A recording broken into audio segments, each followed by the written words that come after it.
This is it? I turned down a nice trip to Miami for this? Hey, who was it that said that a weekend in the mountains would be more fun than one of those boring medical seminars? That's because the guys at Paris Pharmaceuticals said that this cabin was like a resort. And free, too.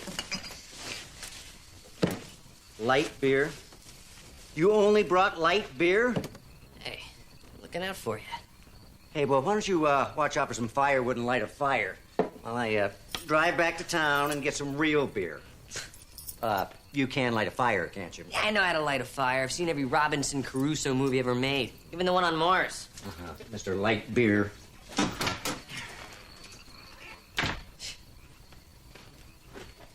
I was in Miami, the room service would take care of this. Again, if I were in Miami, I wouldn't have to build a fire to stop from freezing to death.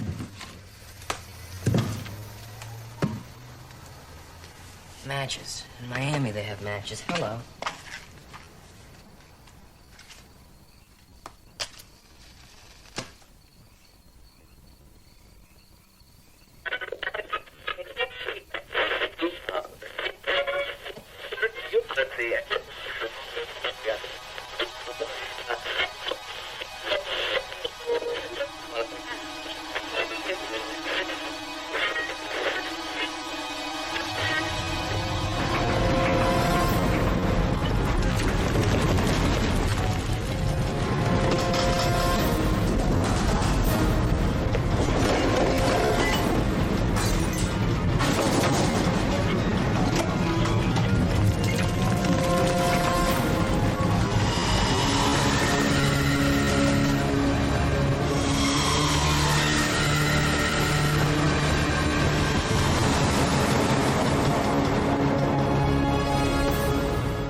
Point out Steve Sloan for me, will you? Over there. Thanks. HP has grids 5 and 6 covered. Concentrate on 3 and 4. Call in an extra team if you need it. We got plenty to spare.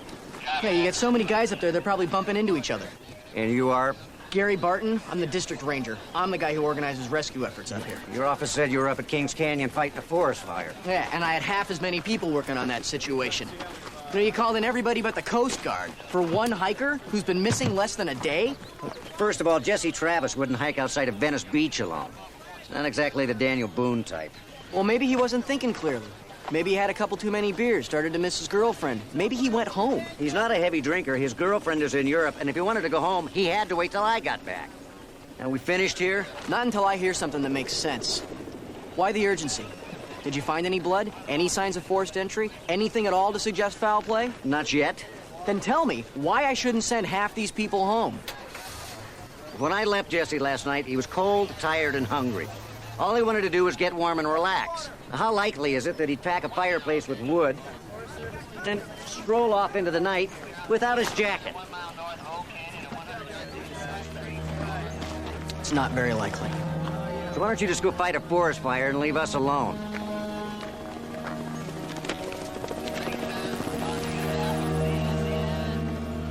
You have your guys grouped together too closely here. Other than that, I like the grid you laid out. I can work with this. Is that an apology? It's an offer. Do you want my help or not? Welcome to the team, Ranger. Don't get too used to having me here. We got a nasty front moving in, and as soon as it hits, I'm gonna have to pull everybody out.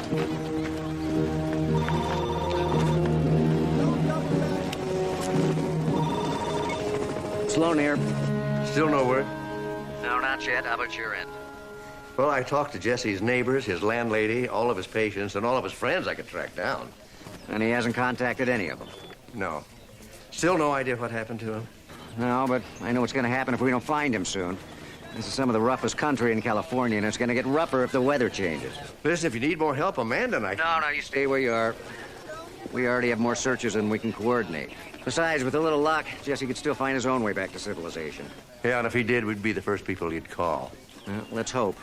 Okay, we'll stay put. Keep us posted. You got it. Well, still no sign of Jesse.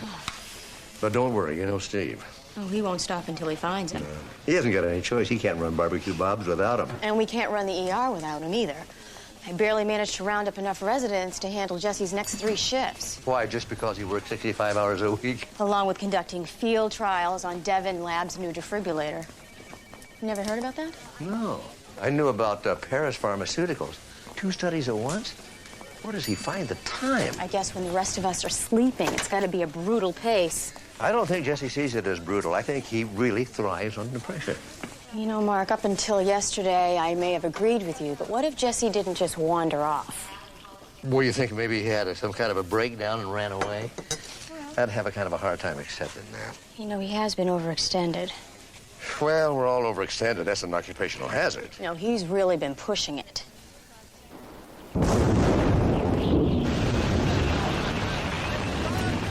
Can't leave. We've got a deal. We did 3 days ago. Now we got a storm on the way. What about Jesse? He's still out there. When the weather clears, we will try again. When? Tomorrow? Next Thursday? Next week? All right, try to understand what I'm saying. We did our best, but we've run out of time. It's over for now. It's over when we find Jesse. How? We've combed every inch of the sector and turned up exactly 0. Not a footprint, not a broken twig, nothing.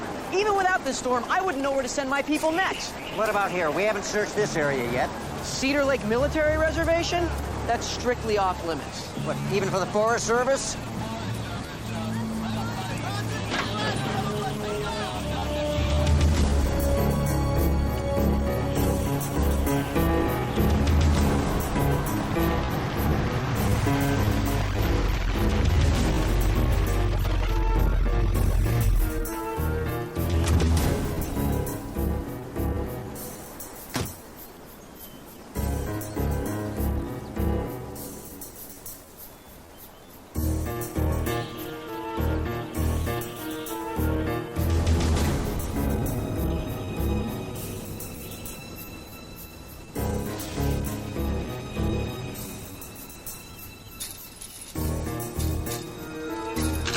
That's far enough, sir. Hold it, freeze! Hey, guys, some LAPD.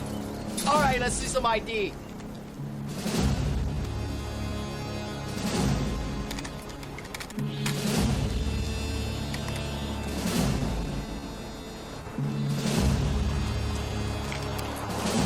Come with us, sir. Please. How could they call it off? They haven't been searching that long. It's been over 72 hours. Bad country and freezing weather. But there's still a chance. Not according to the ranger in charge. What about Steve? What does he say? I've been paging him all morning, just hoping to get... Steve? Oh, Mr. Healy. No, I thought you were... No, I'm afraid they haven't found Dr. Travis yet. My son's still down there. Yes, I'm aware that you have a deadline. Mr. Healy, I assure you that Dr. Travis is not avoiding his obligation to the acid draw study. Yes, we'll keep you posted. Let me guess. Paris Pharmaceuticals? Expressing their sincere concern. Obviously, they have their priorities. And I have mine.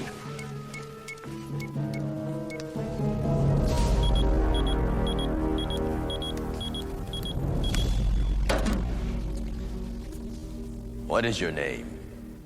I already told you. I'm Lieutenant Steve Sloan, LAPD. Why were you attempting to enter this facility? I answered that, too. Could we move on? Why were you attempting to enter this facility? I was looking for a lost friend. I thought he might be here. You have no friends here. What basis did you have for thinking your friend was here? There was nowhere left to look. What is your name? You know who I am. We know you are an armed man who tried to break into a government facility. Now, what is your name? Answer the question. What is your name?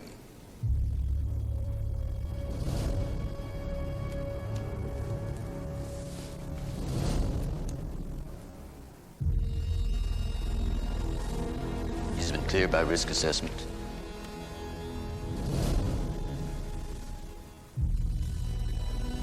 We're done here. You may go. This way, sir. One final thing, Lieutenant. Don't bother coming back. Your friend couldn't possibly be here. Listening posts and surveillance devices scan every inch of this facility. All of it? All of the time? Your friend would have triggered our alarms, just like you did. Go.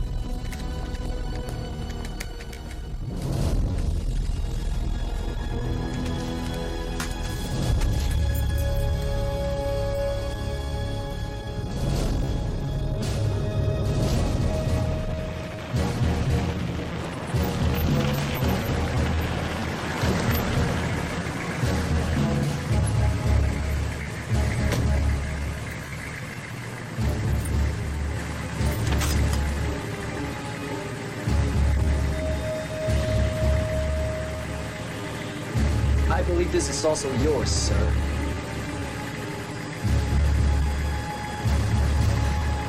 Thanks so much.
It's all right. You're home.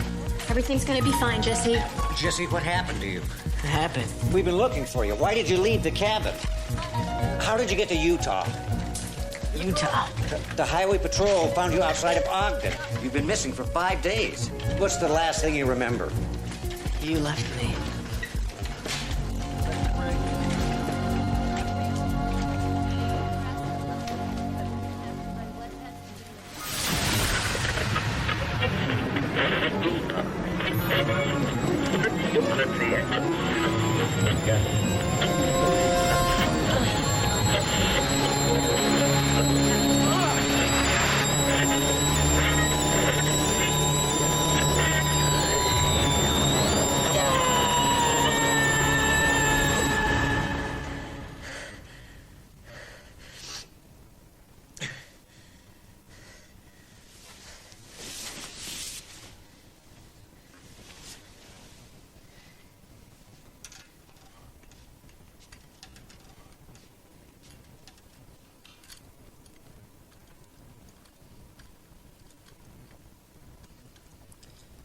Wandering off again?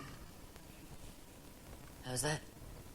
Bet they're all blaming you for that, aren't they? I don't think they are. Why would they? They shouldn't. You're not the first. Other people, up there where you were, it's happened to them too.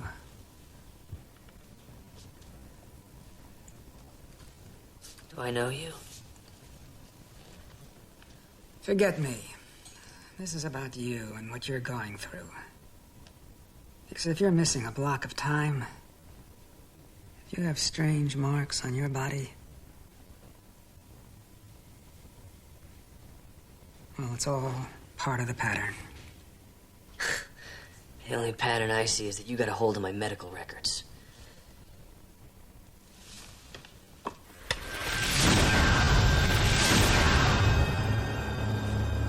You have questions. And you're gonna have more. A lot more. Pills won't help. You need to talk to the people who know the truth.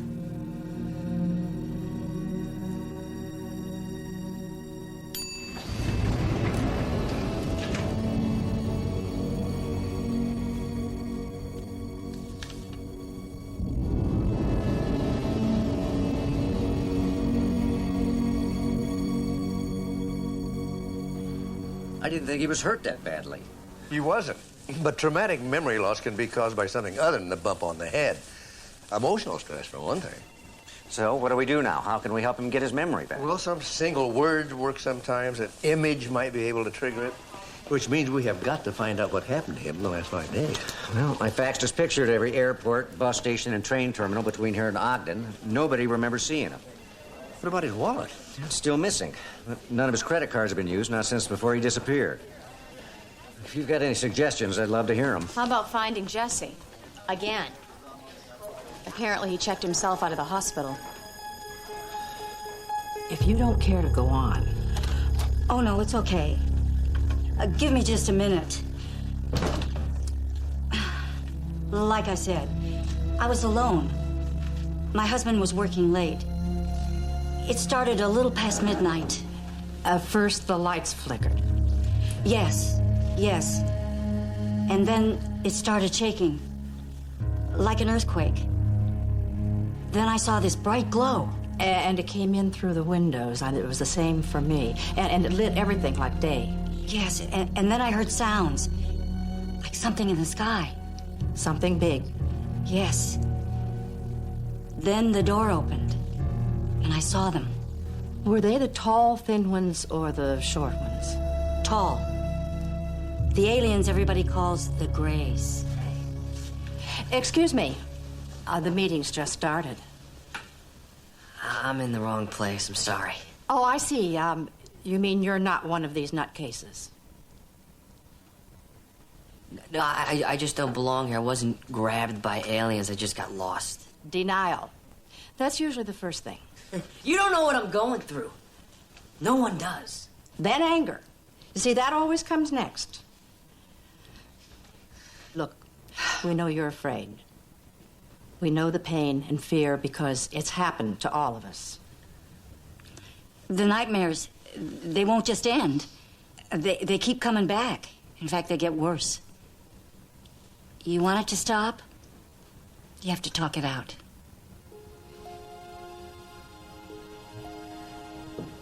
I don't remember a whole lot. It's not unusual. Just tell us what you can. I was alone in this cabin. Hey, Mark. I didn't know you made house calls. I do when my patients check themselves out of the hospital. I am a doctor. Jesse, you've been through an ordeal. You need rest. I know, and plenty of fluids, both of which I'm getting right here. You ever try and sleep in a hospital? A lot of strange people going in and out all night long. Jesse is your doctor and is your friend. You have to come back to Community General. There are no answers for me there, Mark. And that's what I need right now, not pills. Encounter at Roswell. The truth about Hangar 18, these are answers. Don't be so quick to judge. I'm not judging. I am just wondering... Wondering what? Why I'm wasting my time with all this? Well, you couldn't possibly begin to understand. Why don't you let me try? These people, they understand. The people at the Encounter Institute. They look just like you or me, Mark, except they've lived through something terrible, like me. I see. You see. Oh, come on, give me just this much honesty. You think that I'm bug-eyed nuts. I'm just concerned. Well, so am I. I just lost a week. And things happen. Things that I can't remember. Things that maybe I don't want to remember, but I... You think that I'm crazy, don't you? I think you're exhausted. I'm not going back to that hospital. All right. Then we're going to bring the hospital to you. I want to have somebody here twice a day to make sure you're all right. Fine. And I will be a good little outpatient, okay? I'm going to stay right here, and I'm going to get plenty of rest. You won't come back. No, thanks. Take care of yourself. Okay.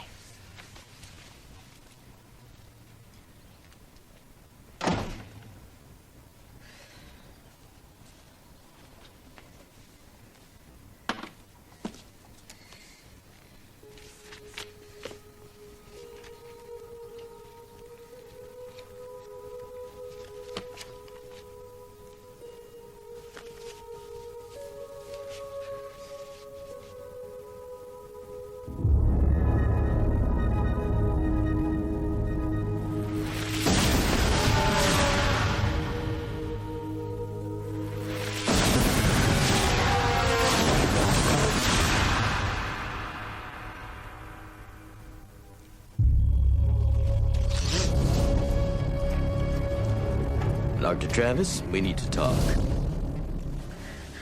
What were you doing at Cedar Lake? Is this... Answer me. What were you doing at Cedar Lake? What's Cedar Lake? I wasn't doing anything. I wasn't even there. I mean, I don't think I was. Then why'd we find your wallet inside the perimeter fence? Not too far from where your friend tried to break in. What friend? Who? I ask the questions here, Doctor. You answer them. Okay, how can I answer? I mean, you think that I know, but I don't. I don't know what you're talking about. Why did you go to Cedar Lake? What was your objective? Who do you work for? Who else is involved? Why did you go to Cedar Lake? What was your objective? Who do you work for? Who else? Why did you go to Cedar Lake? What was your objective?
Easy. Steve, What happened in here?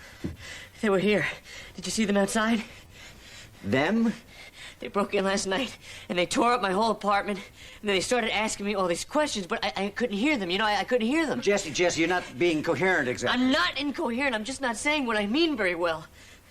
Are they outside? Did you see them? No, Jesse, I didn't see anybody. Doesn't mean they're not out there, Steve. These guys are good. Very good. Jesse, where are you going? Someplace they can't find me. Jesse, you really want to hit me with that thing? Steve, what's happening to me?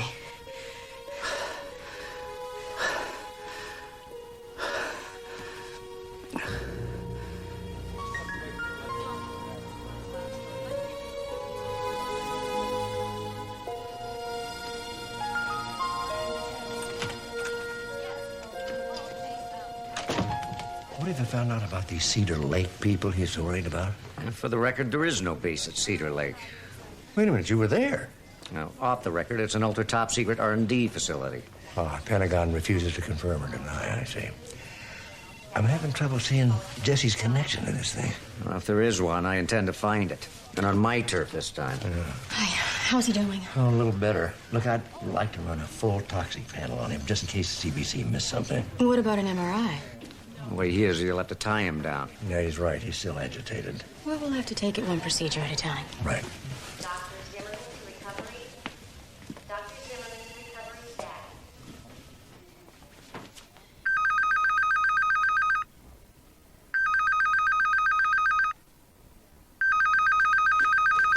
Hello? Is this Dr. Travis? Yeah, this is Dr. Travis. The switchboard said you'd be there. Listen to me. I know who they are, and I know why they're after us. Who is this? I've talked too long already. We have to meet, but don't tell anyone, not even your friends. Remember, only someone you trust can betray you. Counting's on the 3rd floor. Just go down this corridor, turn right, and take the first elevator. Thank you. Mm-hmm.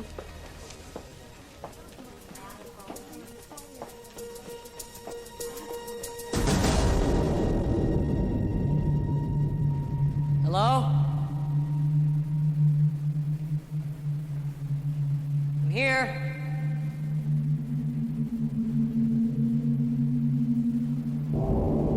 Hello?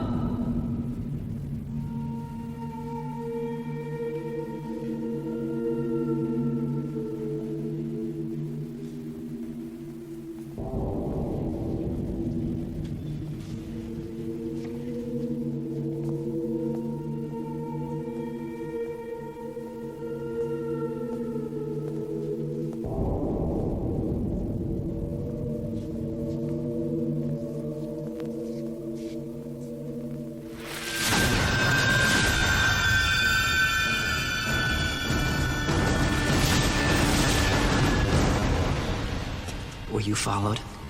I don't know. You don't know. You don't know. You and I, we're the only two left. They've gotten rid of everyone else. Everyone. We have to move on. We can't stay here. It's not safe. They might have followed one of us. Not going anywhere. Not until you tell me what's going on. You already know. That's why they're trying to get rid of us. I don't know. Why can't you understand that? I keep telling everyone, but no one understands. I don't know. We have to get out of here.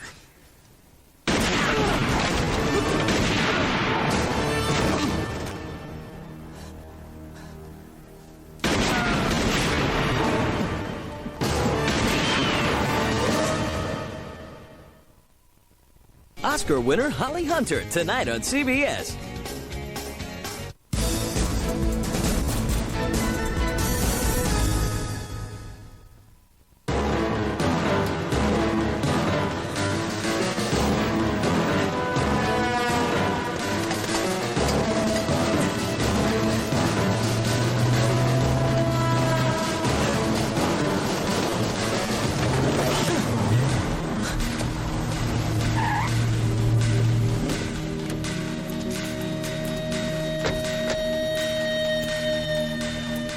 Are you okay, sir?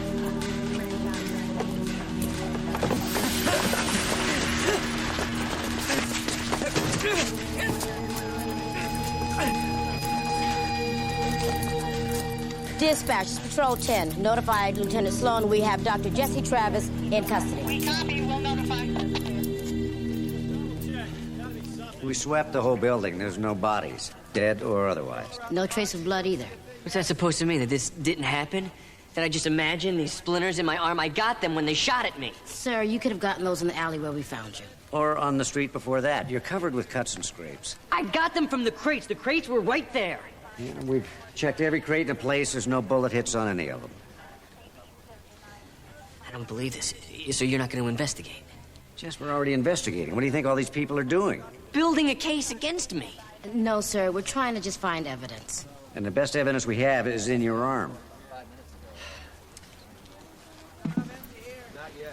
Listen, Jess. Let's go back to Community General. We'll have a man to take the splinters out of your arm and run an analysis on them. I mean, it's the right thing to do. Maybe we'll finally get some answers.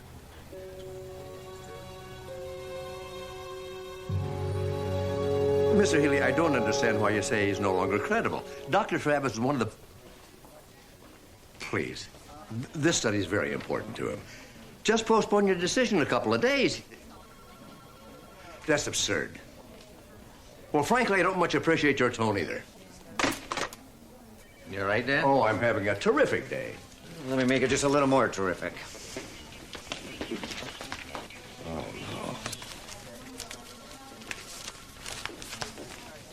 Dr. Travis revealed he was taken aboard an interstellar craft and mated with an alien love goddess. Where do they get this stuff? From Jesse, I'm afraid. What? He went to some place called the Encounter Institute. What, and told them about this alien love goddess? Well, I imagine this stuff's been embellished somewhat. Just enough to make Jesse sound totally crazy. No wonder Healy wanted him off that project. I cannot believe that Jesse's life is unraveling so completely. You want me to tell him about this? No, I better. Can't put it off anymore.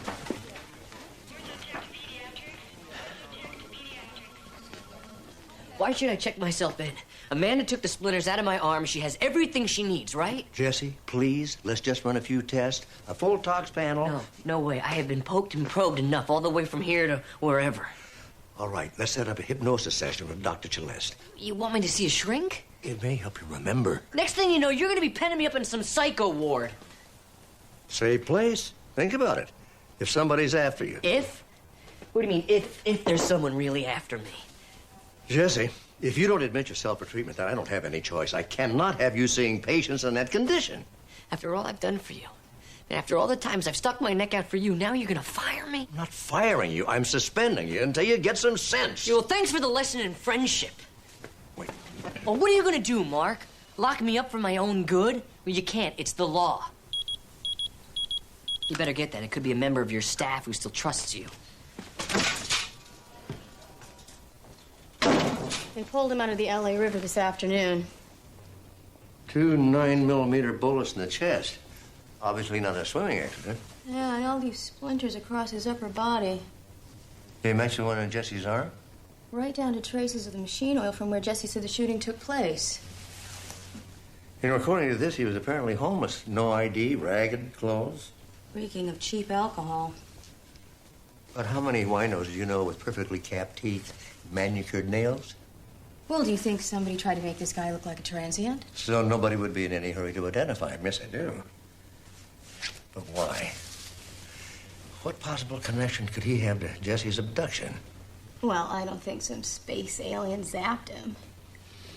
Do you? Right now, I don't know what to think.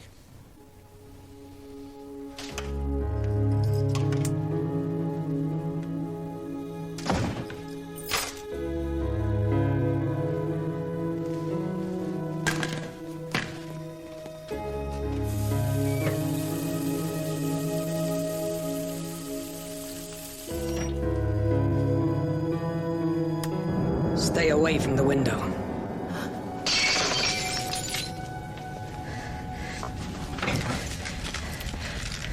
Somebody could be watching. Right. More than one someone. You're learning. Faster than I want. Who are you? What's your name? Safer if you don't know.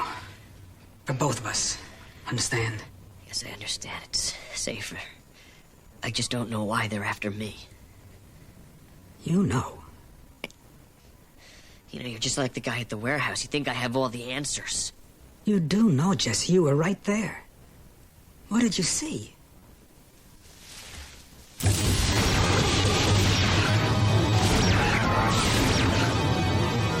Tell me.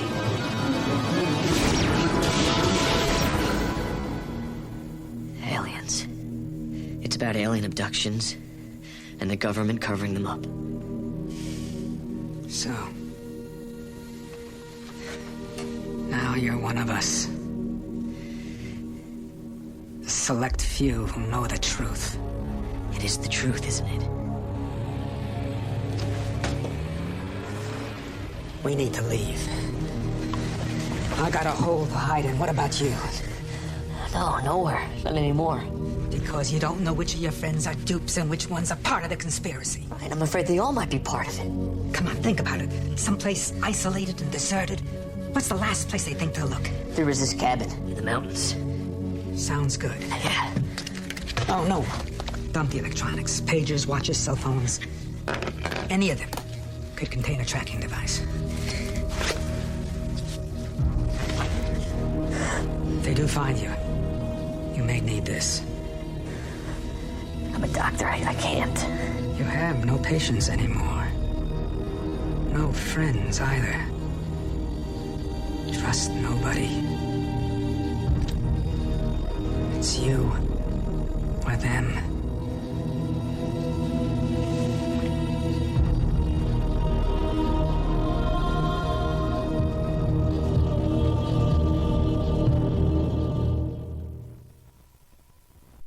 I've identified our shooting victim. He's Parker Craddock, a lawnmower salesman. Doesn't sound like a candidate for murder. No, but an excellent candidate for surgery. Check out his autopsy report. He had a duodenal ulcer. Ooh, and a bad ulcer. Advanced anemia, severe hemorrhaging. They should have caught that long before it became that advanced. Well, maybe it was. Craddock was receiving drug therapy, both antacids and H2 blockers, including cimetidine and Astrodrol. None of which was working. What was the doctor thinking? We'll never know. Craddock's doctor, Neil Brooksmith, died in a hit-and-run accident 8 days ago. Not too long before one of his patients was shot to death. Possibly coincidental. Yeah, coincidental, just like it was coincidental that Craddock was shot when he was trying to warn Jesse. It's an awful lot of coincidences. A lot more than I'm comfortable with. At any rate, good news for Jesse. Proof that at least part of his story is true.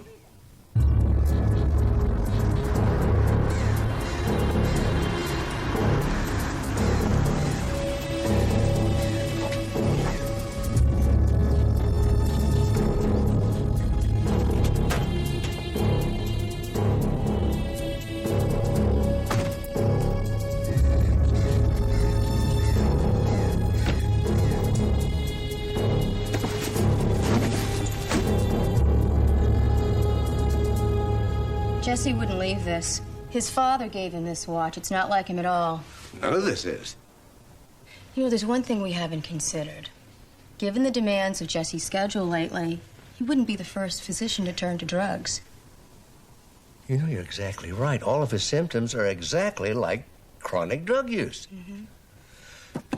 We've got to search this place. The key's here. I know it is. We just have to find it.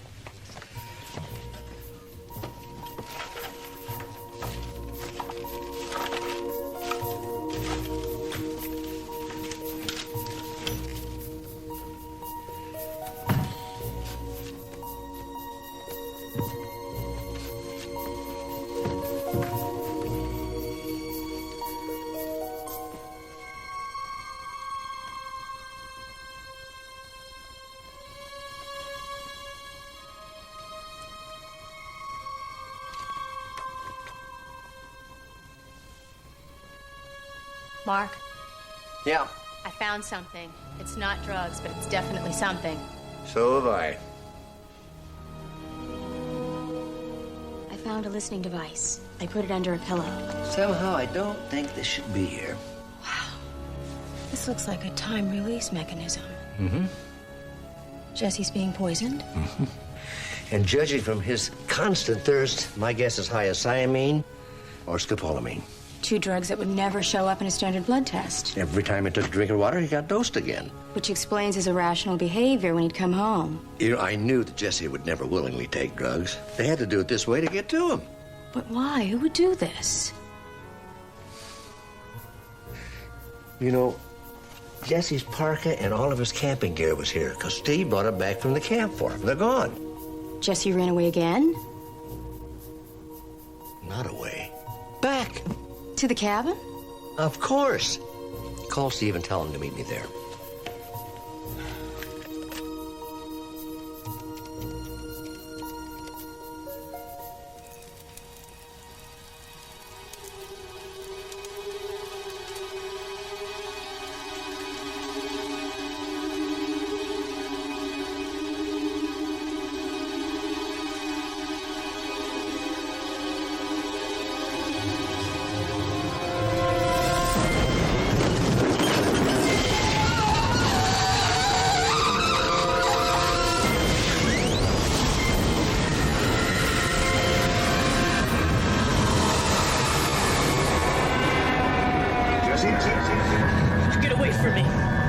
It's all right. Just relax. Everything's all right. Go away!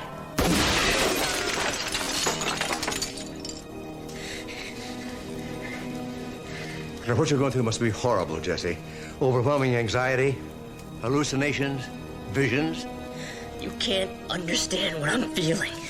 I know you've been drugged. Jesse, put the gun down and come home with me, please. I can't. He told me that I couldn't trust anyone. He? Who is he? The only friend Dr. Travis has left.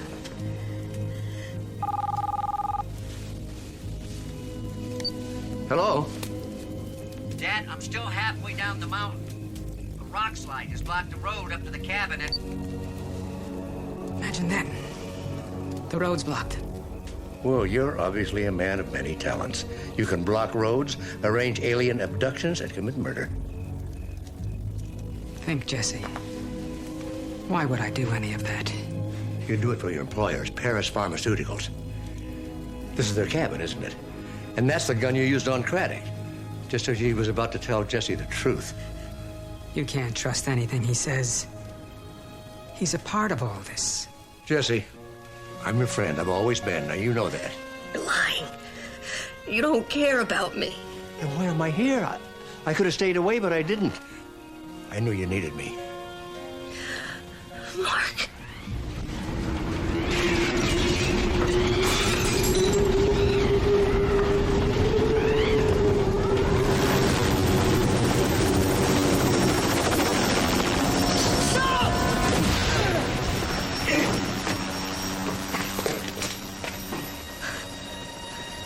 Jesse, he's arrested. We'll have to start CPR. Jesse! We've got respiration and pulse. Listen, you better put some pressure on that wound before it bleeds out.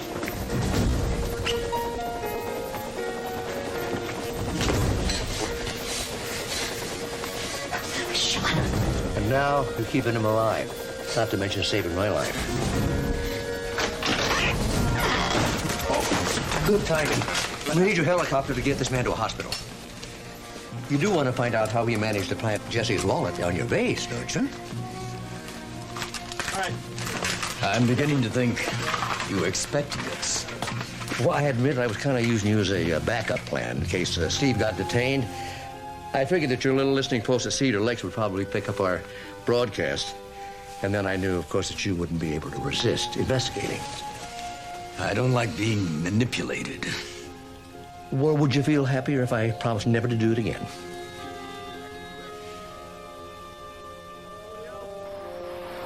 So Dr. Brooksmith worked for Paris Pharmaceuticals? Officially, he was in charge of the Acidrol field tests. Unofficially, he was taking some serious bribes. Payment for a positive report on Acidrol's capabilities, no doubt. So what happened? Brooksmith backed out of the deal? Probably because of what Acidrol did to his patient, Parker Craddock. Well, that's where your friend at the cabin comes in. His real name was Quinn Trask. Paris hired him as a crisis consultant. The crisis being the millions of dollars the company would lose if it couldn't market Acidrol on schedule. Which is why Dr. Brooksmith had to go. But I wasn't taking any bribes.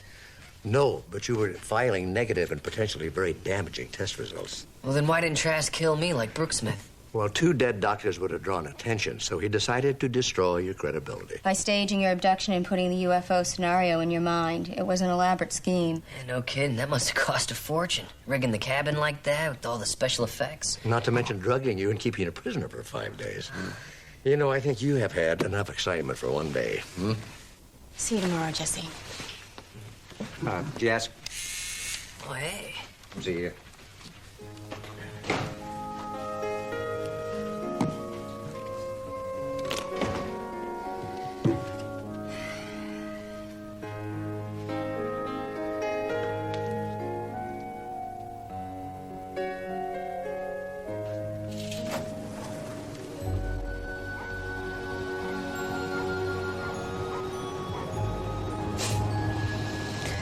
Go home, E.T. I'm going to bed.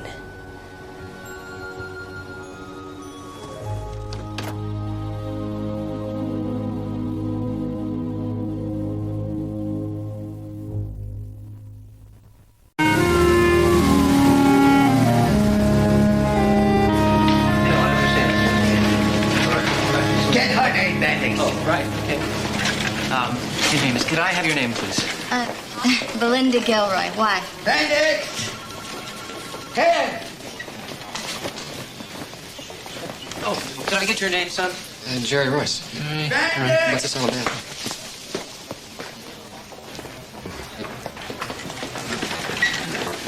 Hello? Him, and her. Excuse me. Could I get your names? Why do you need to know? Please. Leonard Drexel. Dr. Philip Zachary. Dr. Amanda Bentley, and what is this all about? Hold your damn horses. Right out loud. Hell, I'm the one who's dying here. Did you get all their names? Yes, Mr. Hemmings. We now have 5 on the list.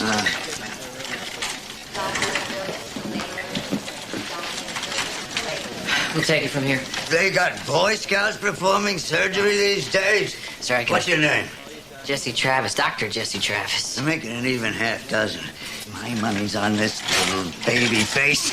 Who'd ever suspect him of being a cold-hearted killer? I'll see you after the surgery, sir.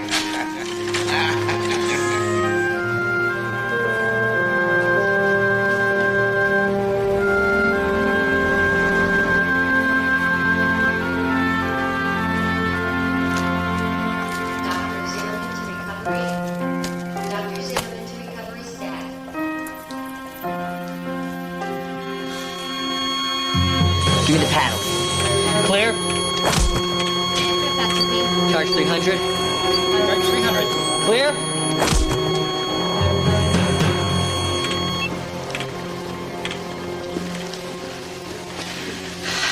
Call it. 10:37.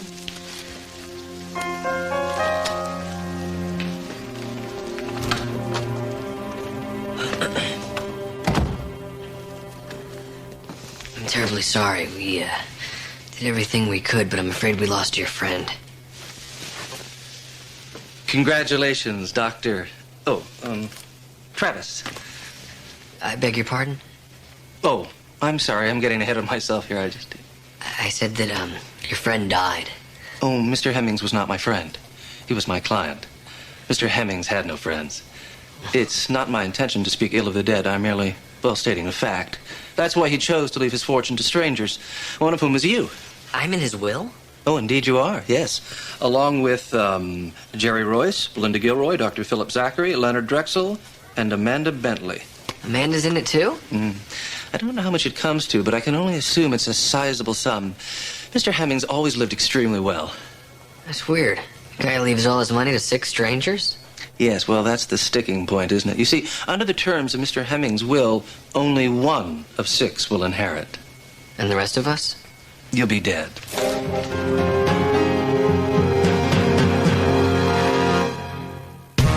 For a secretary. Rat's nest? This place is a museum. This is living history in here. I should sell tickets. This place is booby-trapped. You should sell insurance. What numbskull had the idea of me getting a secretary anyway? Oh, yeah, it was me, but I've learned my lesson this time. I got 3 more interviews, and that is it. I gotta go. I gotta see a lawyer about a will.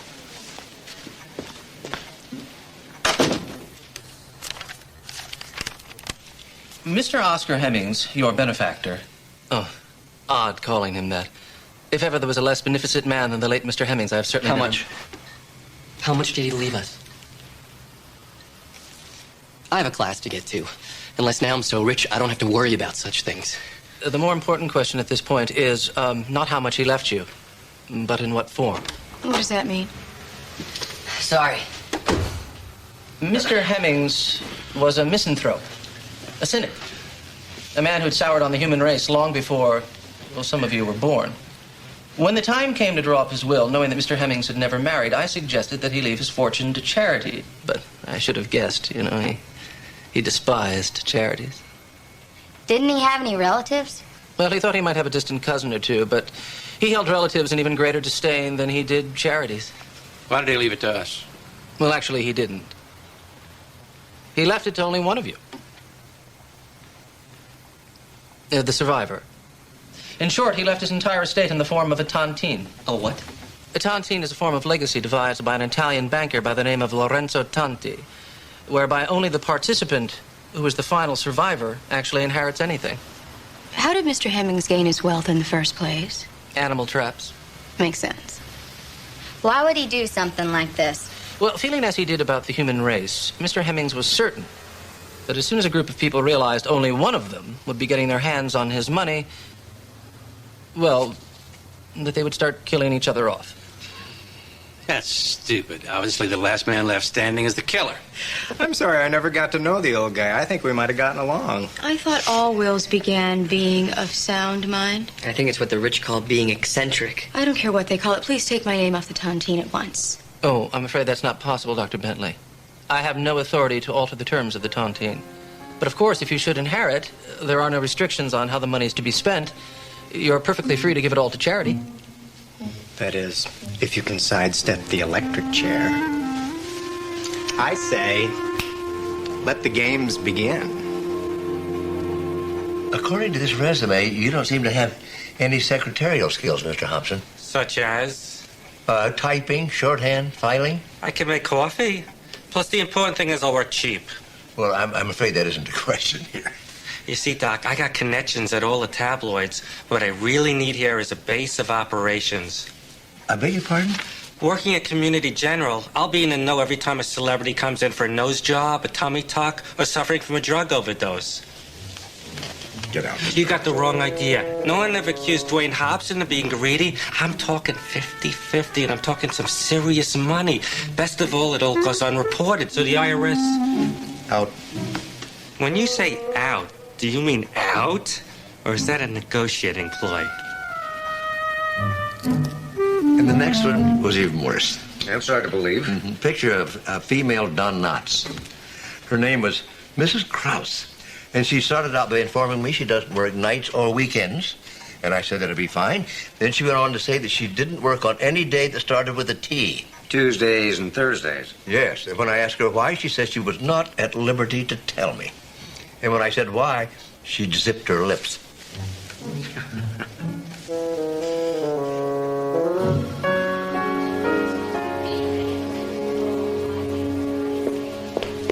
Pardon me. Do you know if this job with Dr. Sloan is still open? Yes, I think he's still holding interviews. Oh, thank you. Good luck. Don't hurt me! You are so demented. How is it that a man who's devoted his entire life to saving lives turns around and sanctions this tontine business? It's sick. Saving lives is what I'm good at. And God knows it pays well. That doesn't make me Mother Teresa. First you're born, then you die. So you better get your laughs where you can. I, for one, find this whole tontine business amusing as hell. You're just as bad as Hemmings. Hey, listen, I don't know what you're griping about. I've handicapped this little contest of ours. What? Based on age, weight, gender, and homicidal tendencies, and I'd say you stand a far better chance than I do of collecting the loot. I don't believe you. Now, there are variables that I don't know, but based strictly on age, I'd say the kid's the odds-on favorite, followed by the nurse. Then when we get to you and Travis, I don't know, it gets a little sticky, but I'm going to give you the edge because, one, women live longer, and two, Travis drives a rocket ship that goes from 0 to 60 in about 3 seconds. As for me and Drexel...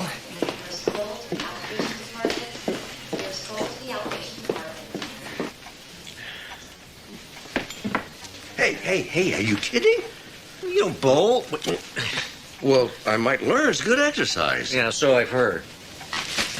And I do fly kites. A little bit of glue. That's the trouble with the world today. Something gets a little bit of wear and tear on it, and it's out. Yeah, I thought we were finally going to clean this place up. That's what we're doing. Surely we can toss that out. That's Norman. Yep.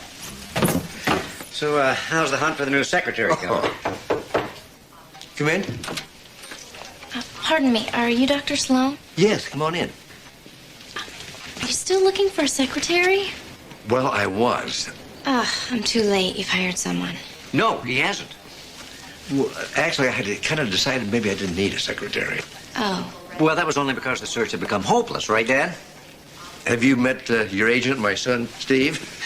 Ingrid Thurston. Thanks. I need all the help I can get. You have a resume, Miss Thurston? I'm afraid my resume consists of a degree from Oregon State, having majored in English Lit. I have very few marketable skills. I can type fairly well, and I'm sure I could learn to file. But when it comes to computers, I'm a complete dunce. Well, that's all right. My dad's a whiz. He can teach you. He could? Mm-hmm. Does that mean I'm hired? Yes, I guess you are. Gee, the competition must have been really awful. Actually, all you really had to do was promise not to invade Czechoslovakia. Is it your neck? It's a country. What? Oh, my God, you are so tense. You've got knots the size of golf balls in there. You don't have to do that. It really doesn't fit the job description. Maybe not, but believe me, I'm better at this than at shorthand. Well, I'll leave you two alone to get better acquainted. Nice meeting you, Miss Thurston. Ingrid. Well, obviously, I'm leaving you in good hands. Thanks, Steve. That's nice perfume you're wearing. Emerald Rhapsody. Mm. Now, just relax, Dr. Sloan.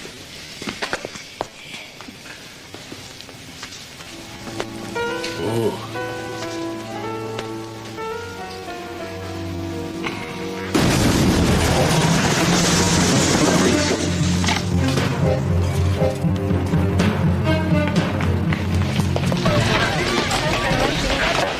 What happened? Just an explosion in the biochem lab.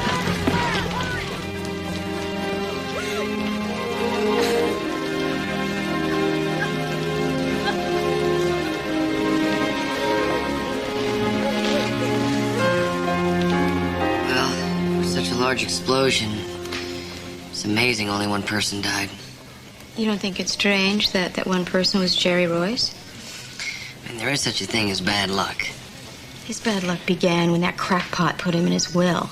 You think Royce was murdered? No way. Hemmings predicted that his heirs would begin dying under mysterious circumstances.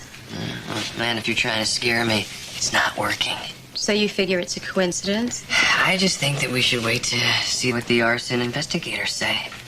I gotta go. See ya.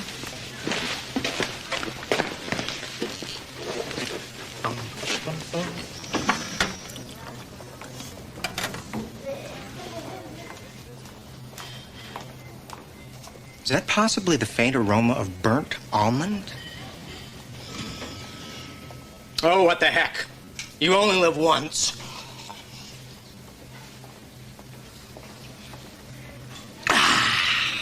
Cheated death again. You're such an idiot.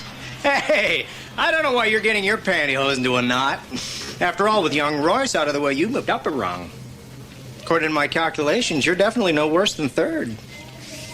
Dr. Zachary, do I need to remind you that a young man, a medical student, died this morning? This is hardly the occasion for bad jokes and insensitive wisecracks. Oh, Doctor, I love it when you chastise me.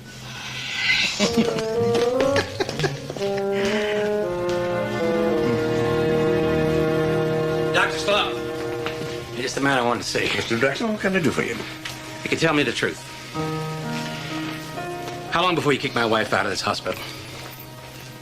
We have the HMO from hell. Dandy outfit till you get sick. No one's getting booted out of anywhere. Your wife's staying right in that room until she's completely recovered from pneumonia. You promise? You've got my word on it. While you're at it, would you ask the HMO if they would pay for a corneal transplant? Huh. Wish I could. The woman's 54 years old, so naturally the HMO will cover pregnancy, but not blindness. Sorry.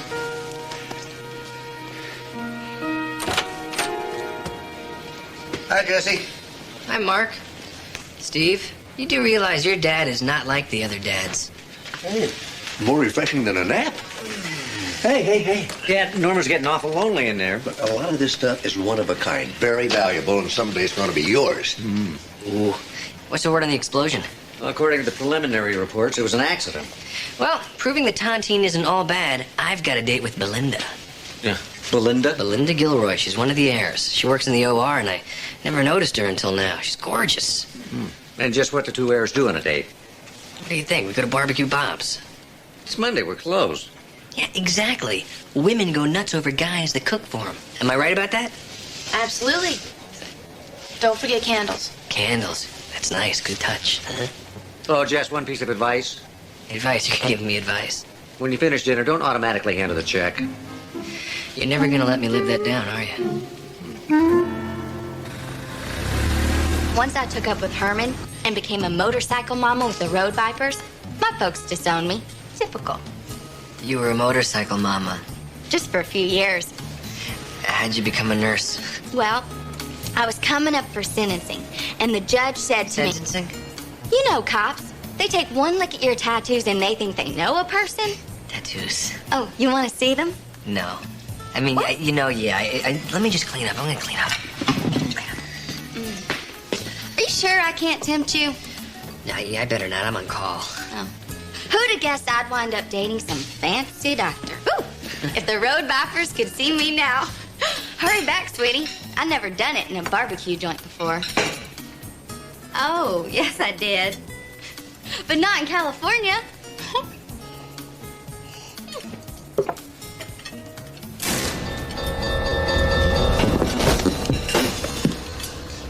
Linda?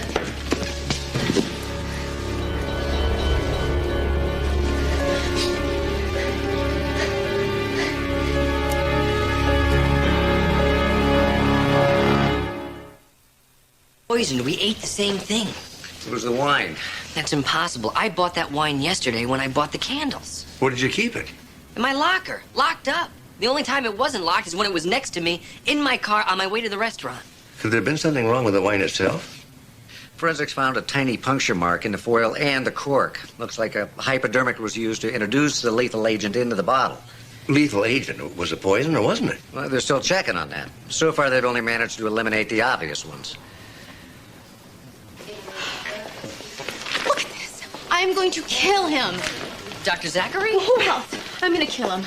And after I show this to them, not one jury will ever convict me. All right, look, you gotta calm down. Calm down. I will calm down after I kill him. Let's talk to Mark first. Then I can kill him? It's a plan. Calling a lawyer. We're getting out of this. You have every right to be angry, but you don't know for sure that Dr. Zachary put this in your mail slot. A magazine ad for a cemetery with my name on the tombstone. Not to mention photographs of my children's faces pasted on the heads of the mourners. It's just terrible. Yeah. But before you go off half-cocked, you gotta be sure you know who did it. Oh, I am. Amanda, at this point, you haven't got enough evidence to know that for sure. Now, calm down. We'll get to the bottom of this. And when we do, I know what we'll find. Jesse, now that a second heir has died, do you really think it was a coincidence that Jerry Royce was the only person who was killed in that blast?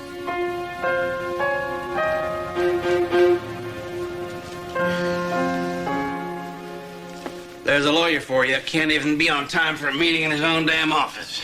Well, Zachary's not here yet either. Probably out robbing a poor box somewhere. Sorry to be tardy, but I have a good excuse. Since we're all a little closer to being rich, I thought I'd bring a little something to help us celebrate. Care for a glass, Travis? I believe you're familiar with the vintage. I ought to bring you up on charts. I see that you didn't bring a bottle for yourself. I don't drink. So, why are we here anyway? I requested this meeting. I'm proposing that we divide the estate into 4 equal shares. I agree. Well, according to Bendix, the terms of the tontine are inviolate. The idea of us sharing goes not only against the letter of Mr. Hemming's will, but its spirit. So we'll step aside and let the state have everything. Yeah, right. What's California ever done for me? I have no intention of signing off. I haven't had this much fun in years. On top of which, I'm beginning to like my odds. All I need is for 2 of you to croak, 1 to get arrested for murder, and I'm home free. You're nuts. Okay, I'll tell you what. I'll be prepared to step aside and let the state have everything on one simple condition. And what's that?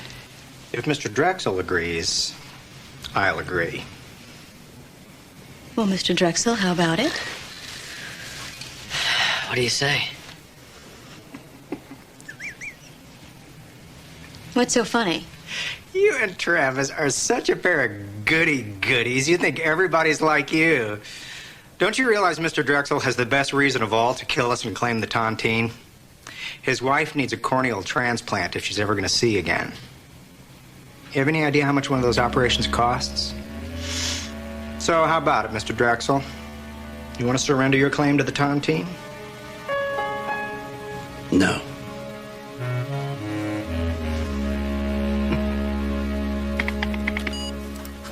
You know, I really had no idea what I was missing till I got on the internet. No matter what subject you're interested in, you'll find it all in there. There's a good reason they call it the information highway. If it's a highway, I'm roadkill, Dr. Sloan. I'll never get the hang of it. As long as I'm back here, though, I should make myself useful. I'm feeling kinks. Oh, Ingrid, uncaking me is really above and beyond your job description. No, really, I am so relaxed. If I was any more relaxed, you'd have to take my vital signs. Let me run you through this once more, okay? Now, this is how you search for information on the internet. Hi. Your father has kinks. I'd really rather not hear about them. She means I'm tense. I knew that. I know you knew that. Oh, here's something you didn't know. Forensics ID'd the mysterious ingredient in a Bordeaux. You've heard of Zarquin? Yeah, it's an antidepressant. Oh, you were looking for a lethal concoction, and that's it. Yes, a massive dose of Zarquin mixed with red wine can cause a fatal stroke. Who'd know that? Any doctor would know that. Zachary's the doctor. Well, how could he have gotten the wine? I mean, it was either locked up or it was in my possession from the time I bought it. Somebody doctored that bottle of wine. And I know the doctor. He's an insensitive pain in the neck, but frankly, I have a hard time picturing Dr. Zachary as a cold-blooded killer. Why? Because he's a doctor? Well, if he was the killer, do you think he'd be really walking around here twirling his mustache like a villain from an old movie? Okay, so because he's acting like a killer, we're supposed to believe that he's not? I think that's precisely why he's acting that way. Whoever put the Zarquin in the wine, that was no random act. That person wanted Belinda dead, and me too. Yeah. I gotta meet the investigators back at the biochem lab. I'm gonna take another look at that explosion. I'm betting that they'll discover that was no accident.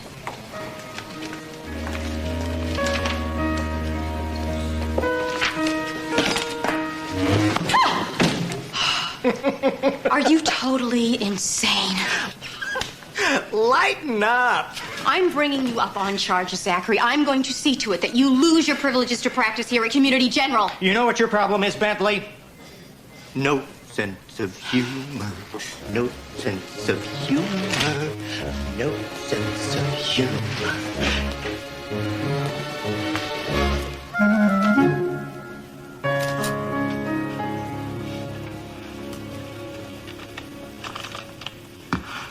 Oh, thank you. You didn't have to do that. You have to keep your strength up. Besides, when you don't have the world's greatest secretarial skills, you have to scrounge up other ways to be useful. I'm telling you, they could make buildings out of it. Hooey. What? You have to keep your strength up. I have to watch my waistline. I think it's awful about the tontine. You know about that?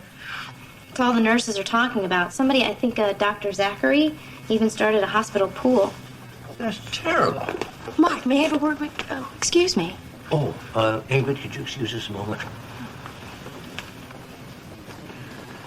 I've been doing some research. You'll never believe what I discovered about Dr. Zachary. He's not an earthling. That's a given.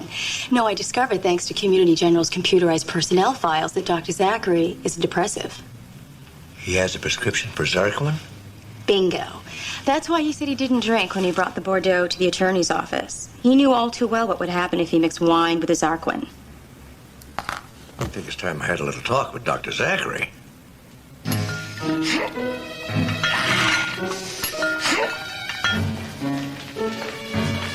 Dr. Sloan?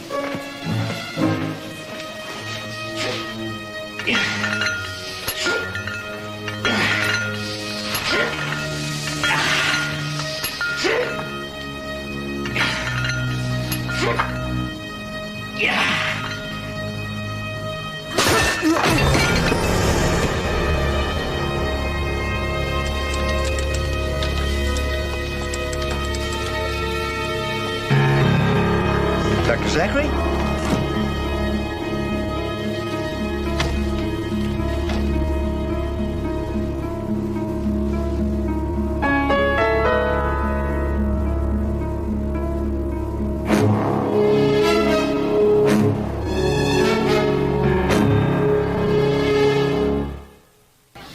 First the student, then the nurse, now the doctor. Mr. Hemmings must be cackling in his grave. What an odd duck.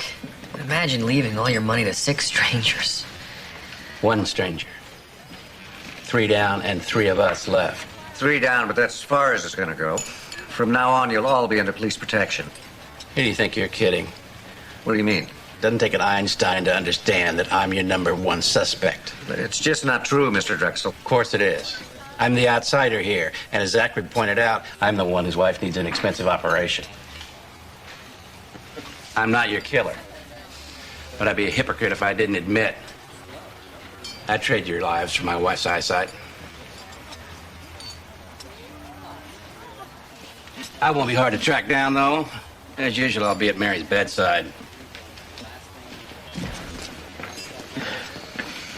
I feel like my life's just been threatened. The man loves his wife, but I just can't see him committing 3 cold-blooded murders for her. You do realize that leaves only me and Amanda. Look, I'm not taking anything away from DiMaggio. I'm just saying that Ted Williams was a better hitter. Why don't you want to agree with me?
Feeling tonight, Mrs. Drexel? I am feeling very much better, Sally dear.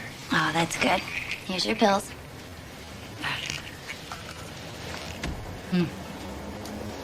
And your water. Thank you. Sweet dreams. Thank you, Sally.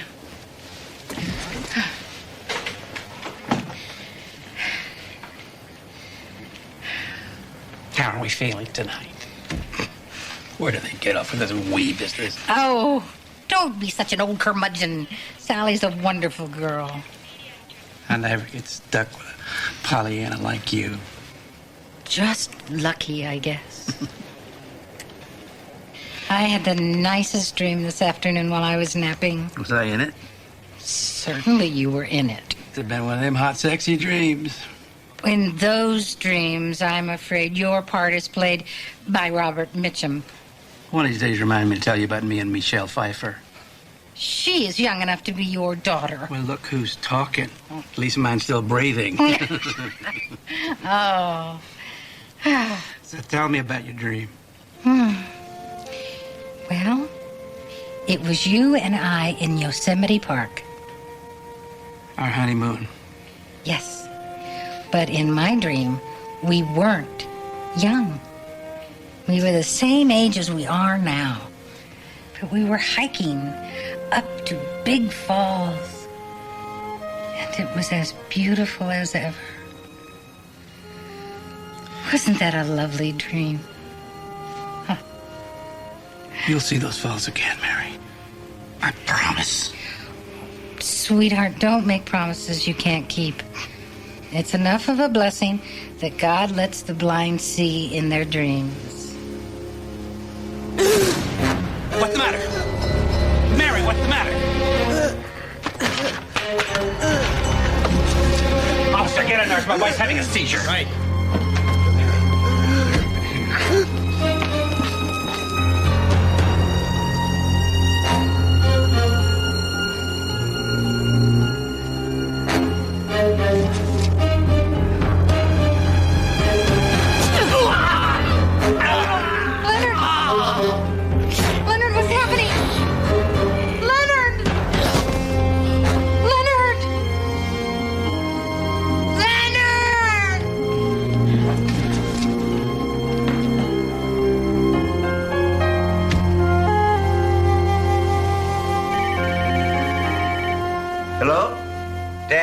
through Mr. Drexel's effects, I came across something that concerns you.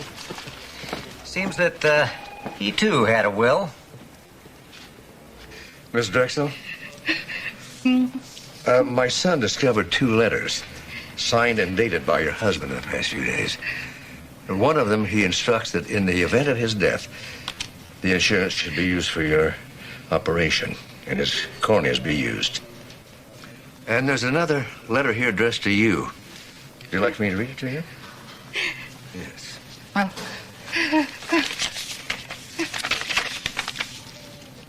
My dearest Mary, for over 30 years, you've devoted your life to helping me see the world and its beauty through your eyes. Now, God willing, it's my turn to do the same for you. Your loving husband, Lyndon.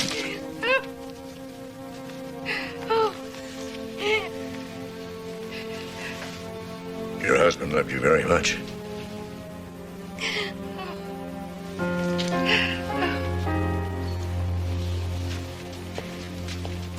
What are we missing? That mysterious stranger. We know the killer's not Amanda or Jesse, so it has to be somebody else. But only the 6 members of the tontine stood to gain anything. Yeah, so it would seem. And why is this 7th person lurking around in the shadows like that? I gotta confess, my money was on Dr. Zachary. It was obvious the killer was setting him... No. Trying to set up the frame for him, and then for some reason had a change of heart. Zachary was tailor-made. Every time he opened his mouth, he sounded guilty. So why did the killer eliminate the perfect pigeon? Maybe Zachary found out something that made him a danger, like who the killer was. Well, if he knew something, why didn't he tell somebody? Oh, maybe trying to collect more evidence. Or, knowing Zachary, he probably saw himself as a cat playing with a mouse. And found out too late it was a 500-pound mouse. Not even this? Oh, sentimental value. Yeah, my father's been known to develop strong emotional ties to lint. Steve, legally, what would happen if all the heirs were out of the way and the tontine suddenly became invalid? Well, wouldn't the state of California get everything? Just as if Hemmings had died intestate? Yeah, I would think so. Good question to ask a lawyer. I'll check back with you on that. Don't give up hope, Ingrid. Just think of it as a holy mission. Doctor, what about this? Are you crazy?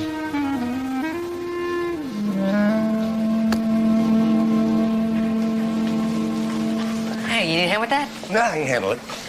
Talk to Steve. He said you were going to call Bendix. Oh, yeah, I did.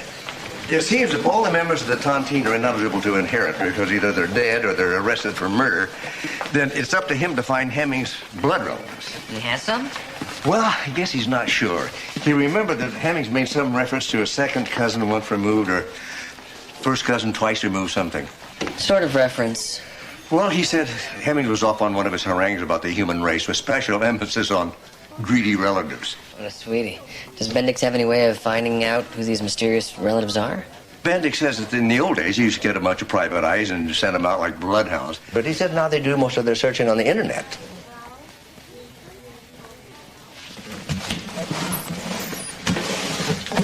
That's it? That's what you're getting rid of? Yeah, you know something, you're right. What was I thinking?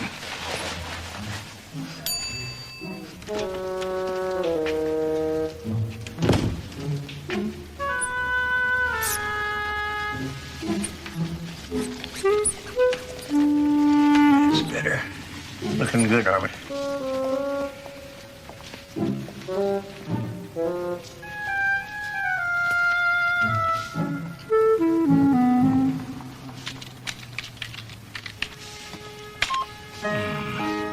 Homer and Cassandra Hemmings came to America in 1879. And in short order, they begat Sharon and Jacob. Sharon did no begatting, but Jacob and Dora begat Susan and Clayton. Clayton and Ruth did their begatting with Oscar. And after little Oscar, they begat no more. And then Aunt Susan, she begat her daughter Clara. And Clara married Frank, and they begat Priscilla. Priscilla. Well, what do you know? That's interesting. Ingrid, you know how I've been going on about the internet. Yes. Well, I wasn't exaggerating. Sit down. I have discovered that Oscar Hemmings had one living relative. His sister had a daughter, and the daughter had a daughter. Her name is Priscilla Scumpler, and she graduated from Oregon State the same time you did, and I thought you might know her. You found me out, Dr. Sloan. I am Priscilla Scumpler. Okay, now what? Handcuffs? The rack? Why the name change? Because I didn't want to go through life being called Priscilla Scumpler. Do you blame me? Why did you keep your connection to Oscar Hemmings a secret? What connection? I'd never met the man in my life. I only knew too well how he felt about relatives. You can't deny that as soon as you found out I was related to him, you were suspicious of me. Okay, alive, he did nothing for me.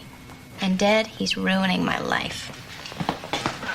Mark, it's Jesse. He's been in a terrible car accident.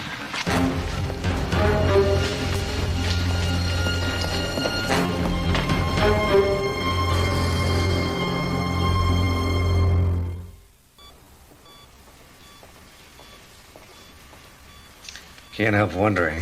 What? If the poor little guy remains in a coma forever, who gets his new stereo? It's very funny, wise guy. Keep it up, you won't even get to listen to it. I don't think this is going to work. Well, it's not going to work if our coma victim keeps waking up. You're supposed to be helpless, Jesse. I agree with Amanda. Ingrid is never going to fall for this. Well, why wouldn't she? With you lying here perfectly defenseless, she's going to see it as the opportunity to finish you off and plant all the evidence on Amanda. Mark, if she did all that, she'd have to know the police would be on to her. A lot of good that's going to do us if we can't prove anything. Up until now, the lady's been calling all the shots, and so far she hasn't made one false move. Well, we're going to have to force her hand some way. Otherwise, she's going to be up in Oregon waiting for Mr. Bendix to call her and tell her she's an heiress. Now, come on, everybody take your places, okay? Where do you want me? Any place but the pathology lab, because she's likely to see that as the best place to plant the evidence incriminating you. Mm-hmm. Which I'm guessing will be the knives used on Mr. Drexel. In that case, I'll be a medical records preparing that morbidity review. Yeah, you guys get to have all the fun. You're in a coma. I know. What a coma. Coma. I can play coma.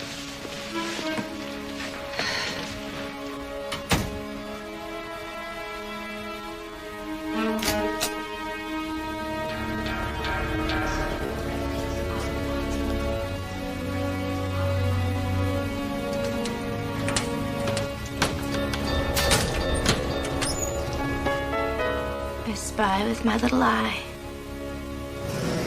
A noose.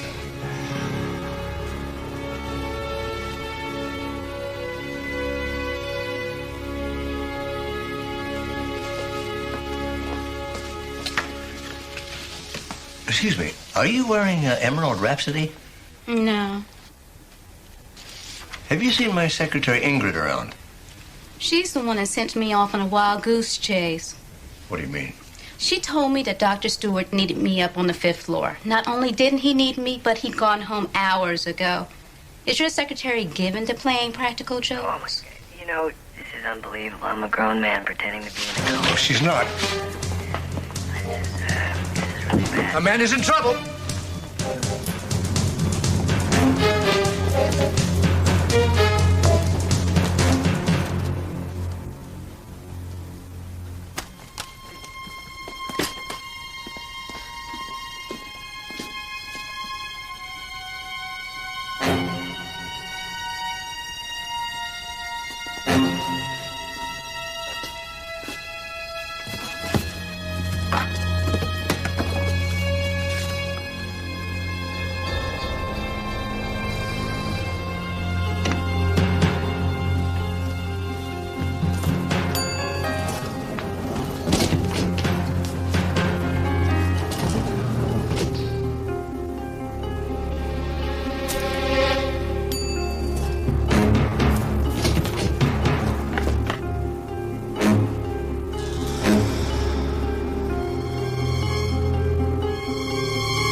It's not fair. It was all his fault.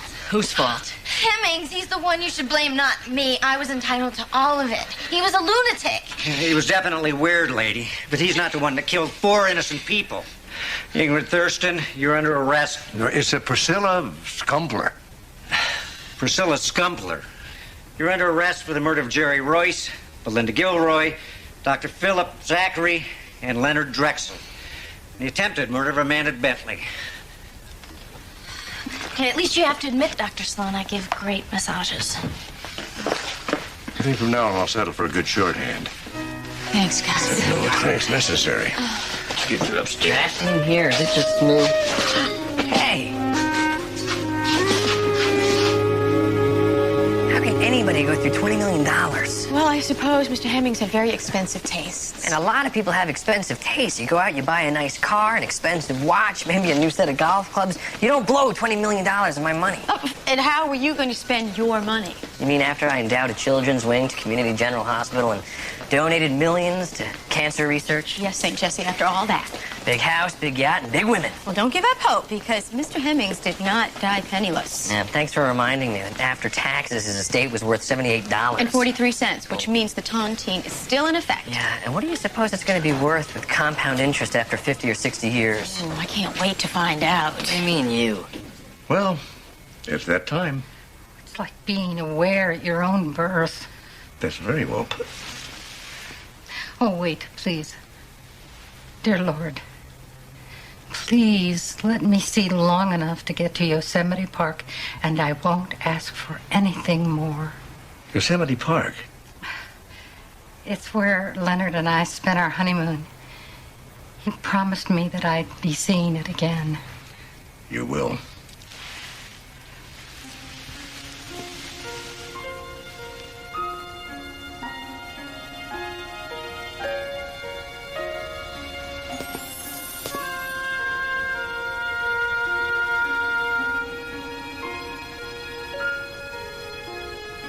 Well?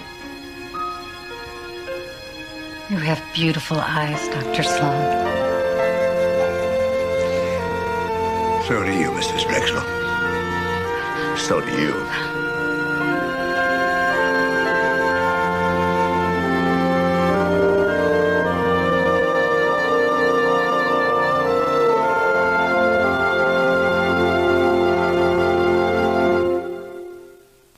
Find out who will be the next Miss USA, live, CBS Next. He was hired as chief of police in a city with one of the highest crime rates in the country. Will he clean up D.C.? Get this guy. Yes, The District, CBS Saturday. Fraternity hazings can be dangerous. CBS Sunday, one will be deadly. There's gonna be trouble here tonight. Don't miss Touched by Angels, CBS Sunday.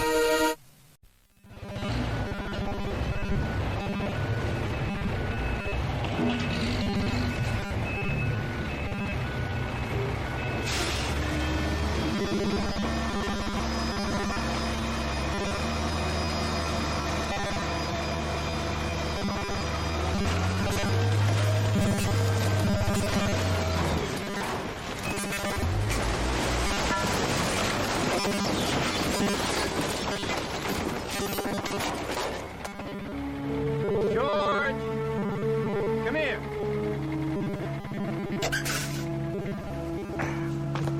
Watch.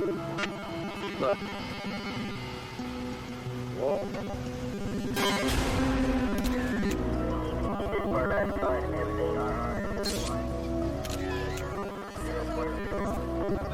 You wouldn't believe the stuff people throw. Pianos, anchors, grenades. Sometimes relatives. Sometimes in pieces. You get used to it, you know. I don't. Found her credit cards and ID. Name is Sally Jenkins. Got an SAG card. Guess she was an actress. Yeah? Well, she's doing a great job of playing dead. I can see this isn't going to be my day. Better than hers.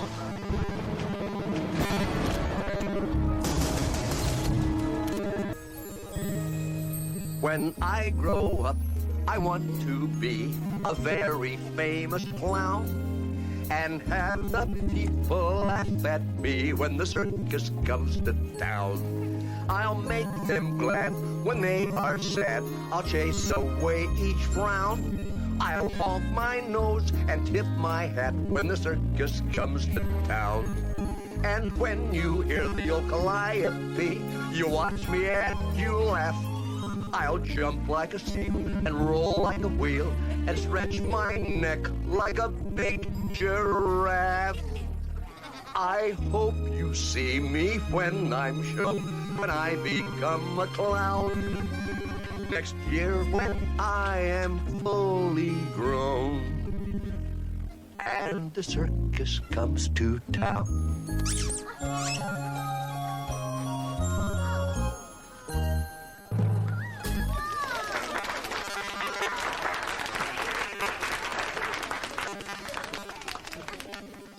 Looking all over for you. It's been a long time since I entertained the kids. I suppose it's just a coincidence that you happen to pick 15 minutes before Harry Trumbull's retirement party to do it. Is that today? Like that, if you don't want to go, just say so.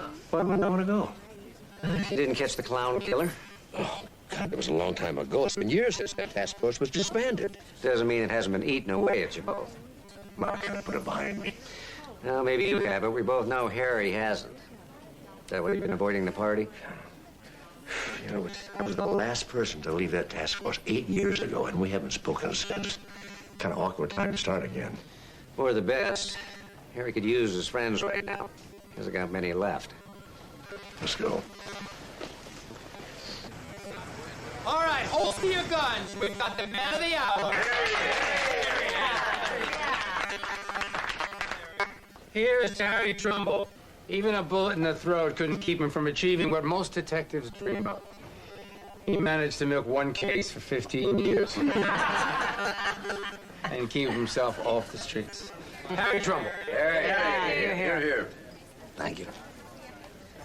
Congratulations, Harry. 40 years on the job. That's quite an achievement. Not exactly what I hope to be remembered for.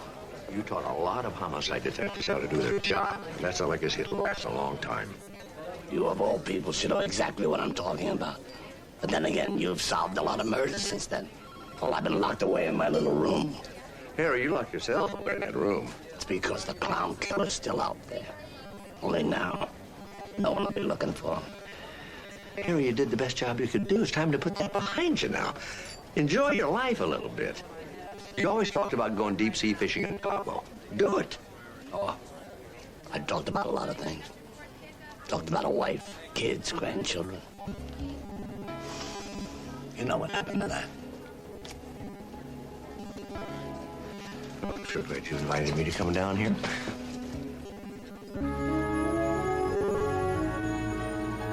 No surprises in the autopsy. Sally Jenkins was definitely strangled, probably from behind with bare hands. You can tell by the bruises around her neck. Too bad we can't get fingerprints off flesh. Well, that day will come, but until then we have DNA. She definitely fought. I found skin under her fingernails. You find the killer, and I'll nail him with chromosomes. Give me a couple of days. That's pretty optimistic. She had a boyfriend that didn't want to let go. She called the cops on him twice. Last time he broke down her door with a sledgehammer. He didn't show up for work that day. That's pretty promising. Any idea why the white makeup? Because the clown killer didn't finish his work. Why wasn't I notified about this immediately? Because you were tired. The 24 hours had passed since I handed him my badge. Hasn't helped my memory that much. I'm still the expert on the clown killer. This isn't a clown killing. No, you just let me be the judge of that, okay? Good thing I still have a few friends on the force who let me in on this before the trail got cold. This is our best lead. Harry, the clown killer stabbed his victims and painted a clown face on them. Sally Jenkins was strangled, and she's not wearing a clown face. That's because something or someone interrupted him before he finished. That's why this is the most significant break we ever had. There could be a witness out there. The clown killer also made an incision in his victim's tongues. She doesn't have one. He didn't get to finish. Are you listening to me? Look, I've heard enough. Sally Jenkins was an actress. Between gigs, she worked birthday parties as storybook characters. When we checked her apartment, we found an open jar of white face paint on her makeup table. She was probably at the makeup table when she was strangled. The clown killer picked up his victims on the street. He never entered anyone's home. I'm telling you, it's him. And he just happens to strike on the same day that you retire and the task force is officially shut down. That's exactly why he did it. To laugh at me, to laugh at all of us. Harry, we all know how you feel. You've been forced to leave your job before your work is done. You have to let go. Oh, I will. The day I catch him. He was a very good cop once. Yes, he was. The two were good friends. I'm sure he could use one right now. Not me, I'm afraid.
Promise you, I'll get him.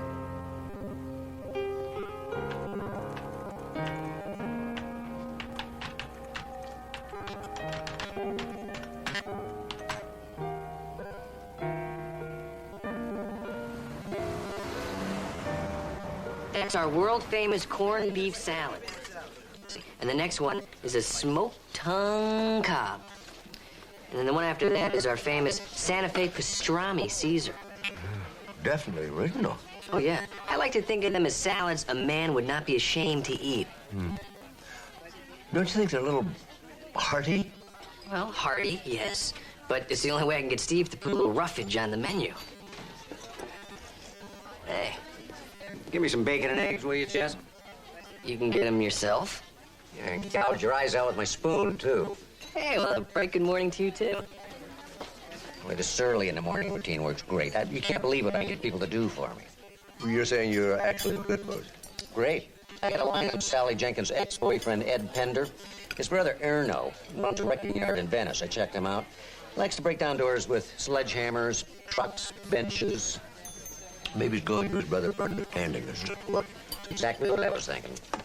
The TV was on back. I thought you might want to see this.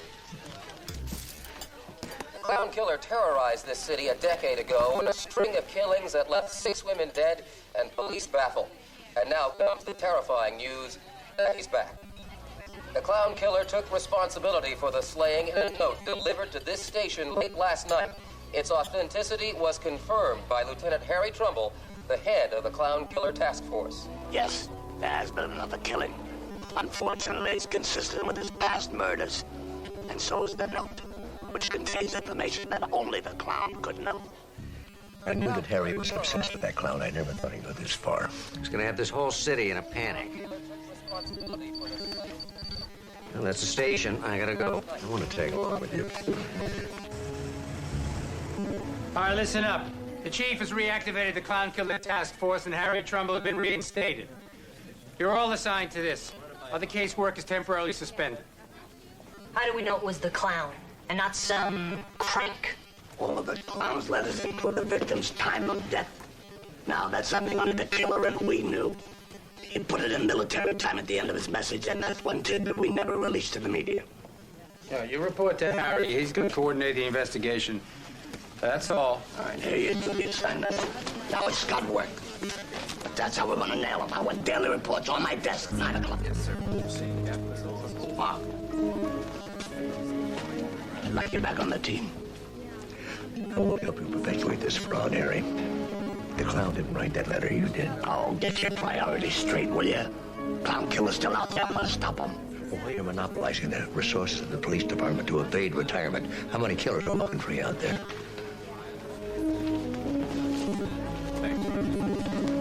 assignment, Detective. How nice of the clown to say hello. Timely, too. You got a job to do. Why don't you go out there and do it?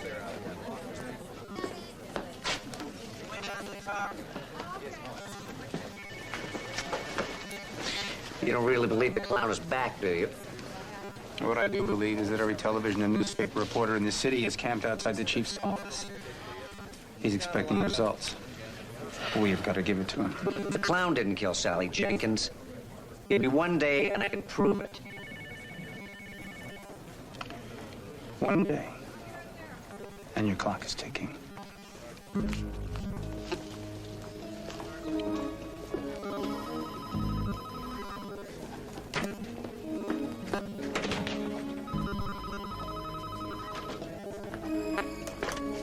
Trouble. As the husband is, the wife is. Thou art mated with the clown. 1,100 hours.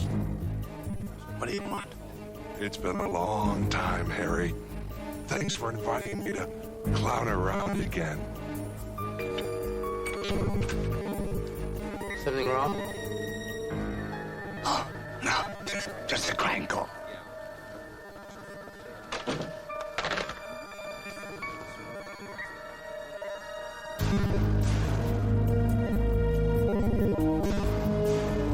It's so nice to be back.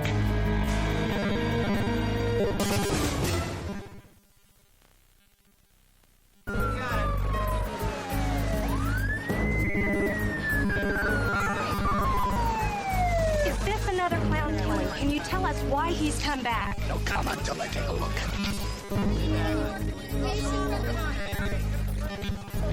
I should congratulate you, Harry. You were right after. What do we have here? Young female, 22, the name on the driver's license is Trudy Shedlow. It's there.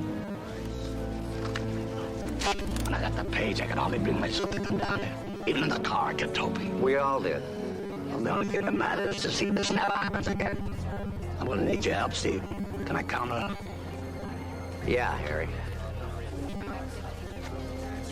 I want to know everything you've seen since you got here.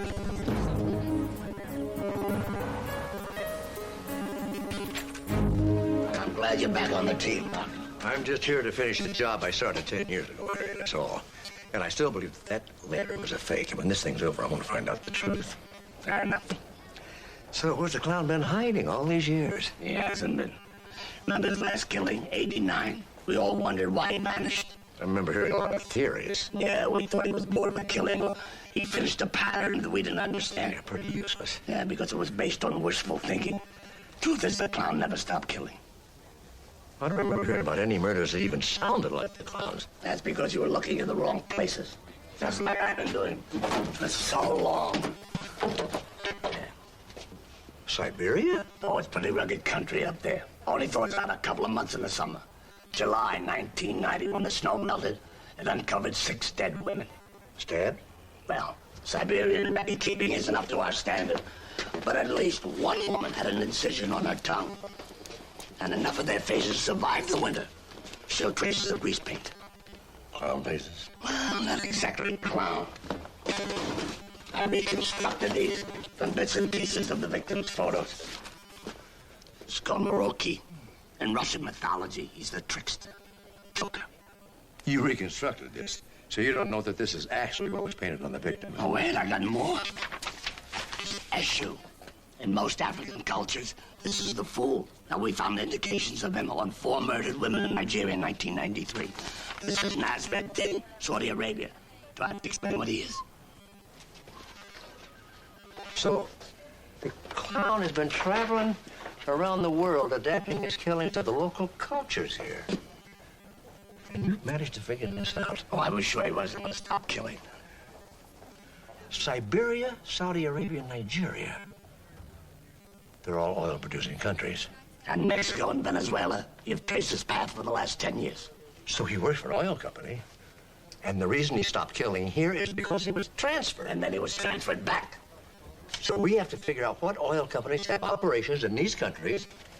And we've got to make a list of all the employees whose movements parallel these killings. That's why they gave me a dozen officers.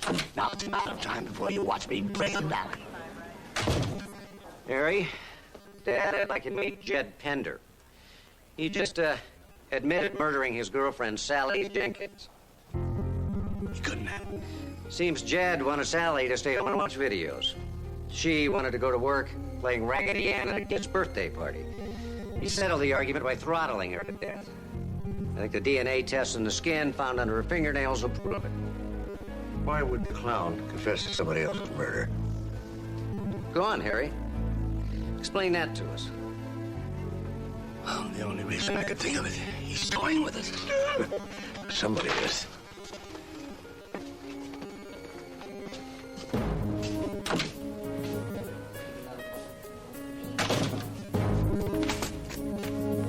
So you think Harry faked that letter so we wouldn't take away his task force?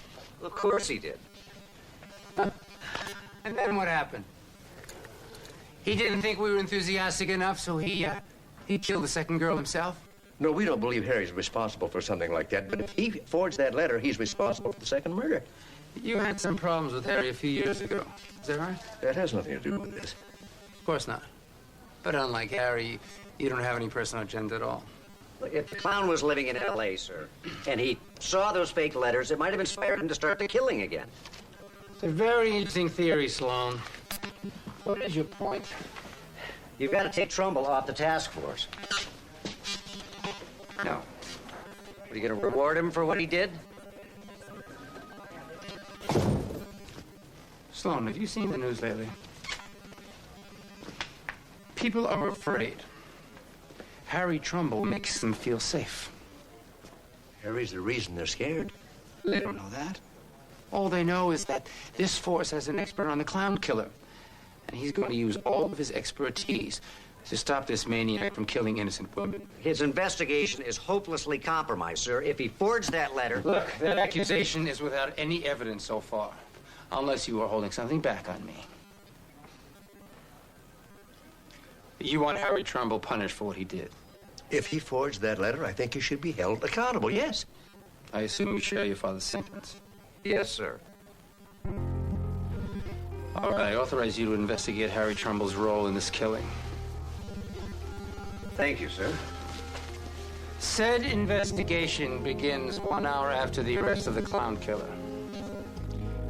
You want Trumbull. Help him get me the clown. And he's yours. Now, not only the oil companies, but the businesses that service them, build their equipment. We need personnel records, travel documents, anything we can get. We have to talk about that first letter. Oh, in a couple of hours. Look, I'm kind of busy here. I'm in the mood to talk now. To you or the press, your choice. Oh, you've all got your assignments. We need answers before the end of business tomorrow. Let's find someplace private.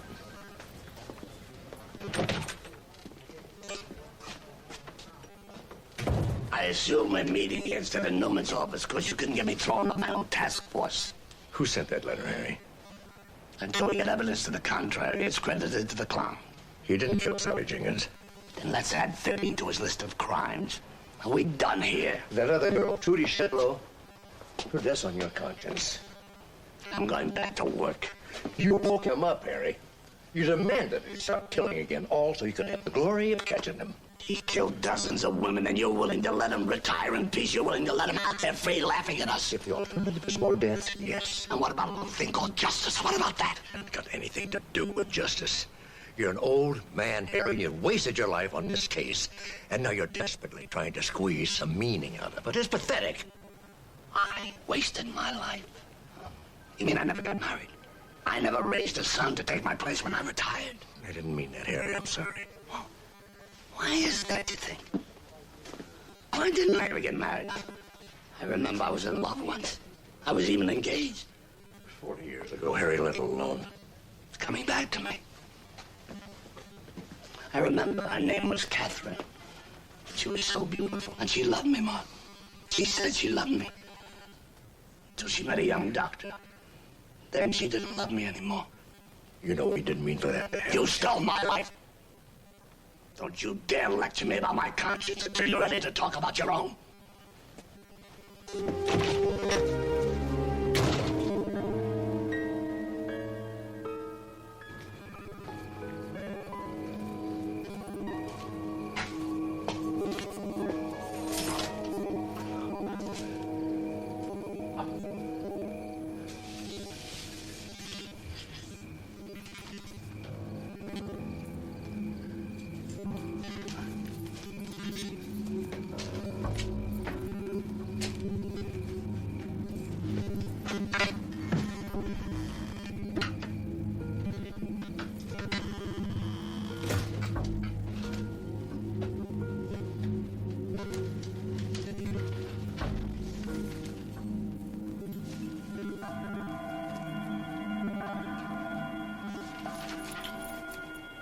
As the husband is, the wife is. Thou art mated with a clown. 1,100 hours.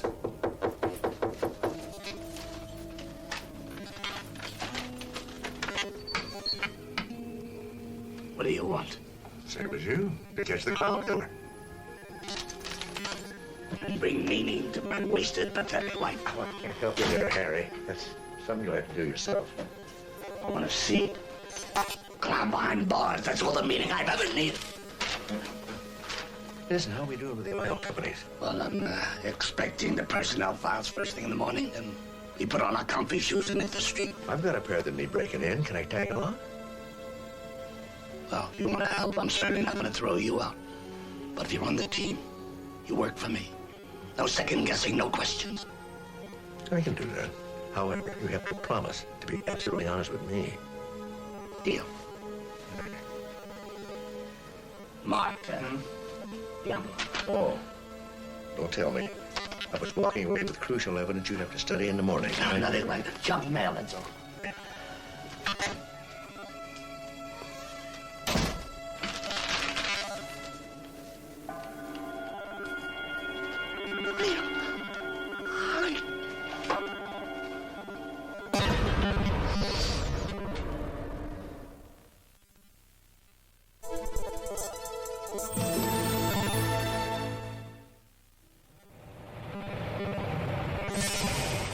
I'm Howard Weber, head of personnel.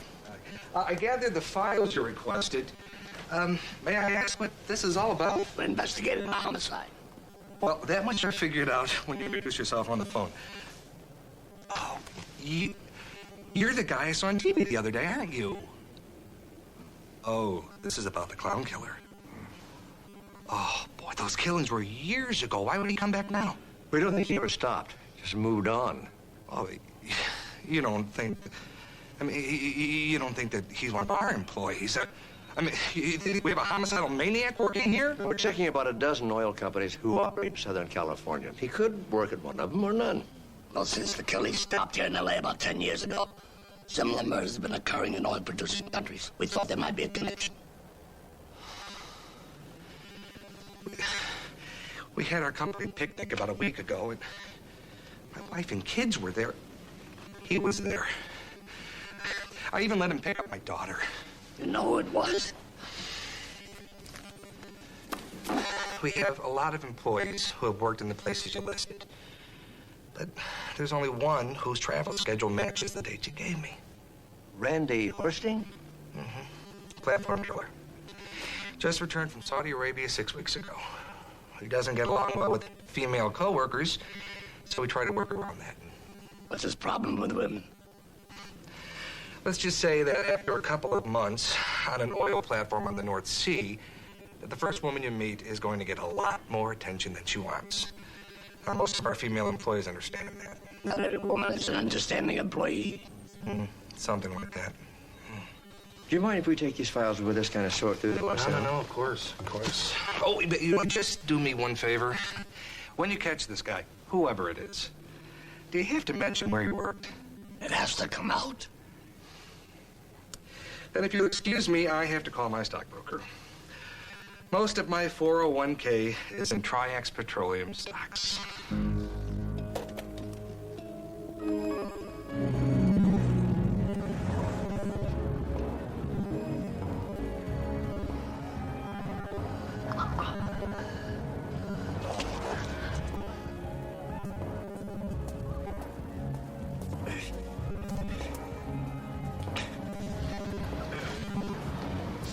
Here you go.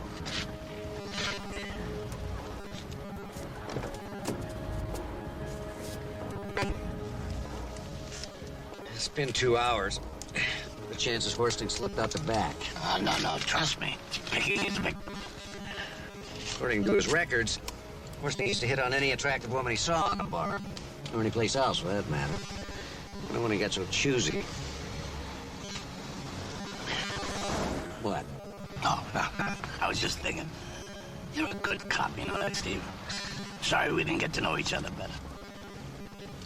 Well, we spent the night together in a car. You know what your favorite radio station is? Just taking your coffee and Why you hated Titanic? What else is it? No, I meant before. All those years working in the same building, you never really talked. Well, it's a big department. Oh, I see a lot of your mother in you. Well, you knew her? Are you kidding? I introduced her to your father. Really? Sure. Well, I guess I should thank you. You got a girlfriend? Yeah, I'm seeing someone. It's okay with her that you spend all this time away from her. She knows it's just the job. They always say that. And come the day when they don't mean it anymore. You know, you never know how much you heard them until after they leave you. You know, for a guy who never got married, you know a lot. I do, don't I? You know, it's good being a cop, but it's important to have a life. If I had a son, I'd pray that he had both. Bursting.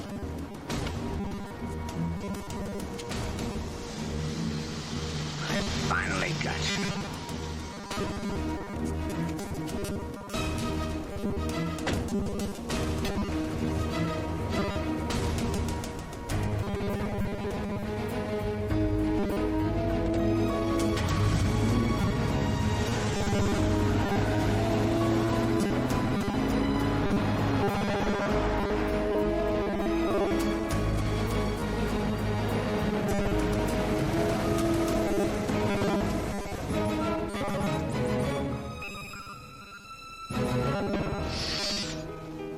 You all right? Yeah, I'm all right. My back's a little sore from sitting in the car.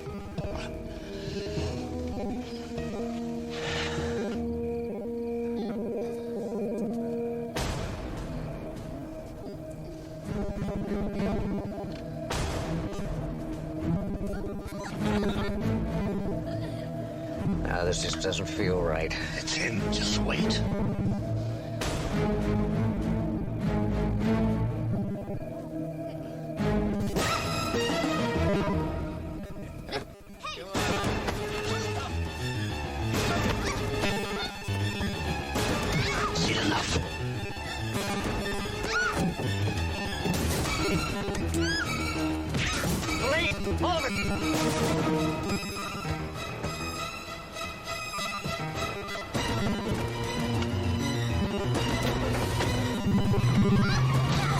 Stay with the girl.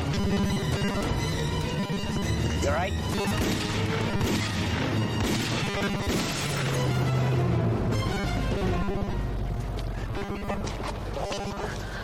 Are you okay? Take him out.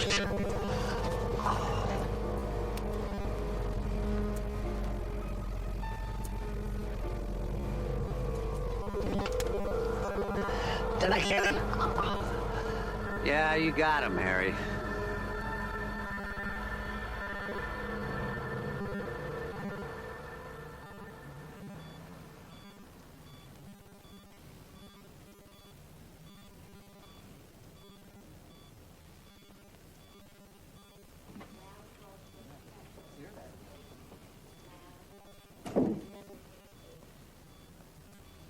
Well, you look like you got bad news. Nothing you don't already know.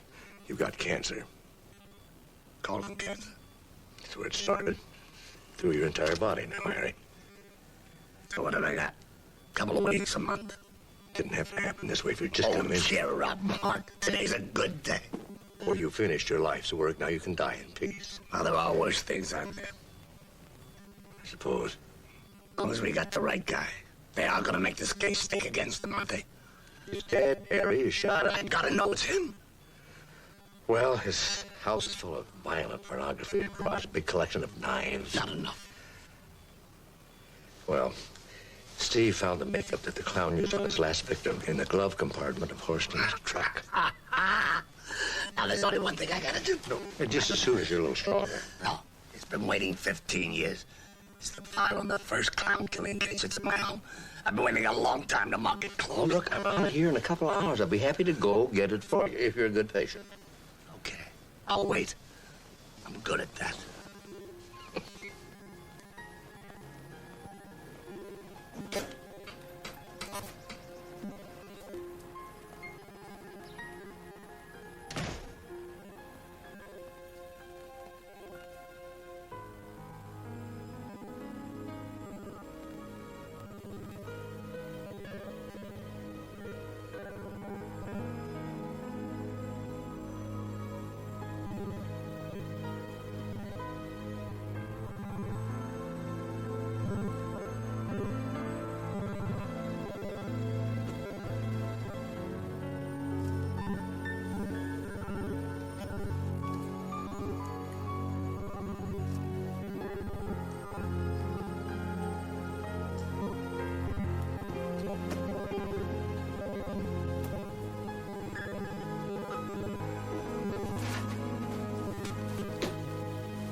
How does it feel to switch places, Harry?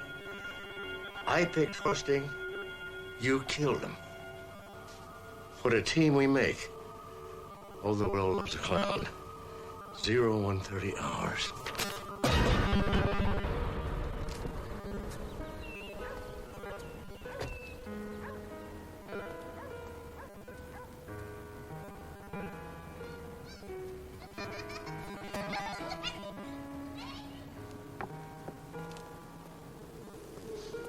You're just in time, Dr. Sloan. Dinner's almost ready.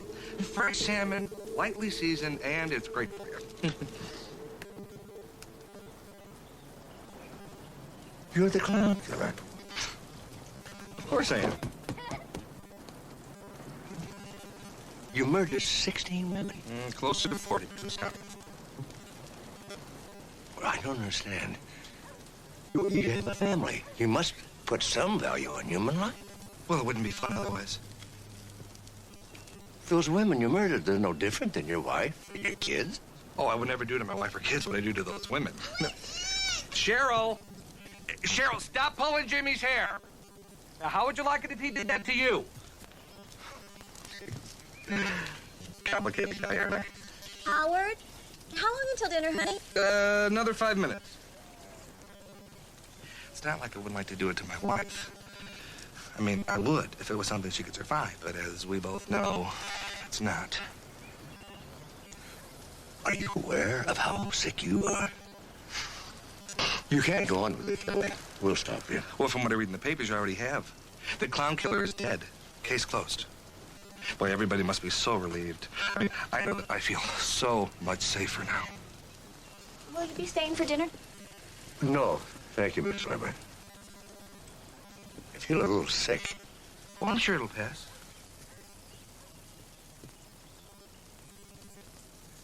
Oh, doctor. You know, all the stuff I just said, I was just clowning around.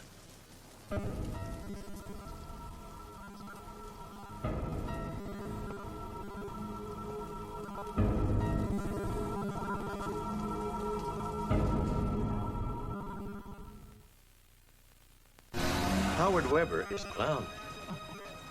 I thought Randy Horsting was the clown. You remember Randy Horsting, don't you, Lieutenant? That's the fellow your commanding officer shot in the back last night. Weber set Horsting up to save himself. Well, you can tell that to Horsting's relatives when they launch a $90 million wrongful death suit against the department. We can actually say that it wasn't our fault. Horsting was a violent rapist fleeing police pursuit. At least that's what looks good on the report. I tracked down 3 of his previous victims. They all confirmed they raped him and threatened to kill him if they pressed charges.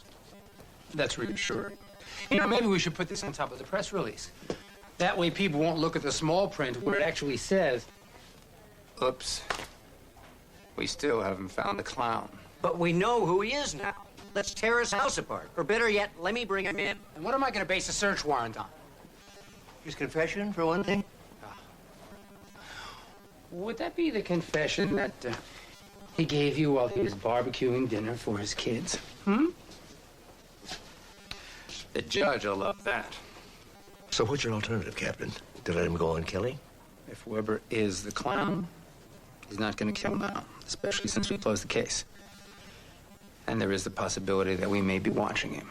Unless that just makes it better. All right. I will authorize a 24-hour watch on Weber for 2 weeks. But if one word leaks out that we are not sure that Horsting was the clown, I will pull the surveillance. Is that understood? Yes, sir. Weber is smart. He'll just wait till he's out of the country to keep on killing. Well, that won't be our problem, will it?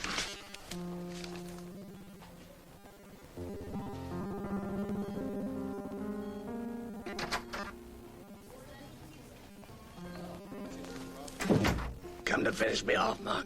What do you mean? You got the murder weapon in your hand. That's the file on the first clown killer case, the Kid Camry file. I've only been hanging around so I can mark it closed. I'm afraid it's not going to be that easy. Oh, that's one thing I learned after 40 years in homicide. Dying is always easy. It's life that's hard. I went to the house to get the file. And you know what I'm talking about? I buried myself up 15 years hunting for that killer, because I knew I was the only one who could stop him. In fact, I stopped living my own life. I know you forged that letter, Harry.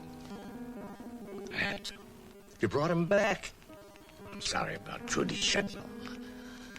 I'm sorry about a lot of things. You know, I never really hated you for stealing Catherine away. You had me fooled. I pushed her away. I told myself that my job was more important than any relationship. Fact is, I was afraid of committing myself to another person. You know, I think she understood that. Let me have that file. What's that? Prescription, something to help you sleep.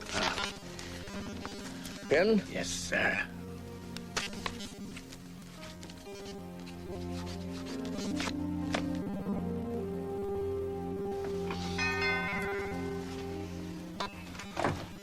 Hello? Oh, Dr. Sloan.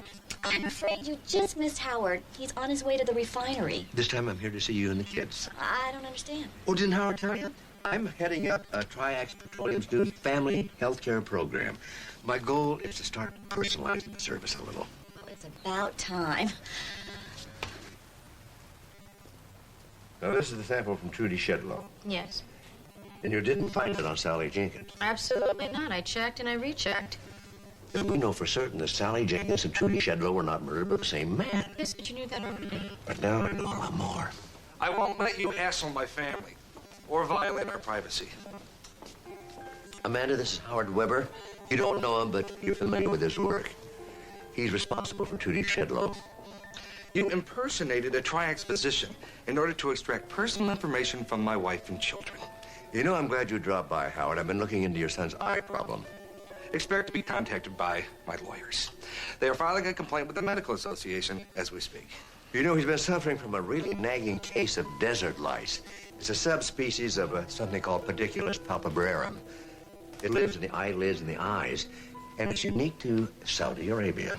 And it only takes the slightest contact to transfer it from one human being to another. The ointment is not working. Your concern for my children is touching, but they're already being cared for by a doctor who, well, unlike you, will still be practicing medicine next week. You know, we found the same parasite in Trudy Shedlow's eyelashes, and she's never been to Saudi Arabia. Randy Horsting has. More proof that you've caught and killed the right man. How gratifying for you. Just one problem. Horsting isn't infected with the parasite. But your son, on the other hand, is. Now, unless he's the clown, that leaves you. Well, and the thousands of people who arrive into the United States from Saudi Arabia every day. Well, it's enough to arrest you and obtain a search warrant for your house, your car, and your office. It's such a waste of time. Are you sure you want to do that? I will walk out of jail tomorrow, an innocent victim of police incompetence. Well, I'll be hounded by the press, of course. Oh, I'll probably have to hire a publicist, maybe even an agent. I'll take that chance. And the public, of course, will wonder just who the police shot and killed the other night. And why. It may be years before the police department regains the public's trust and respect, if ever. The good news is there could be a book deal in this. A few more deaths would really jack up sales.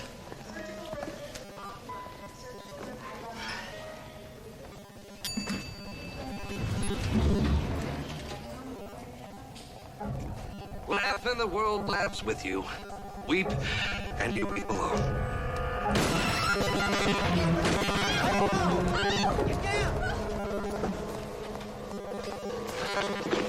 Harry, you didn't have to do that. We would have stopped them. Lamar, I had to be the one to stop him. You know that.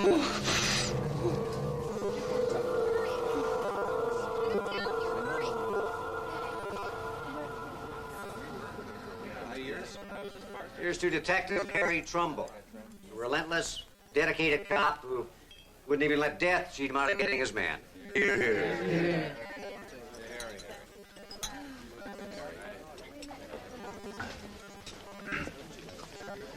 I think the chief is going to have a tough time hanging on to his job. In fact, so will I.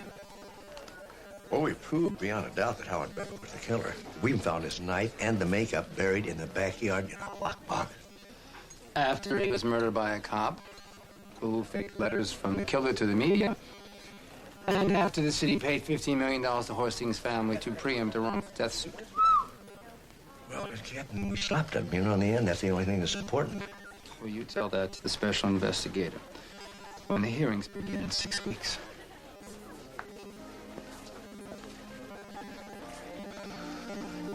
How you doing? Fine. It was funny. Harry and I were in the same precinct most of my career, but we only really talked once. The night Horsting was killed? Yeah. Get the strange feeling he was trying to reach out to me somehow. I don't know why. What did you talk about? Oh, not much. Just life. You know. Yeah. I think so.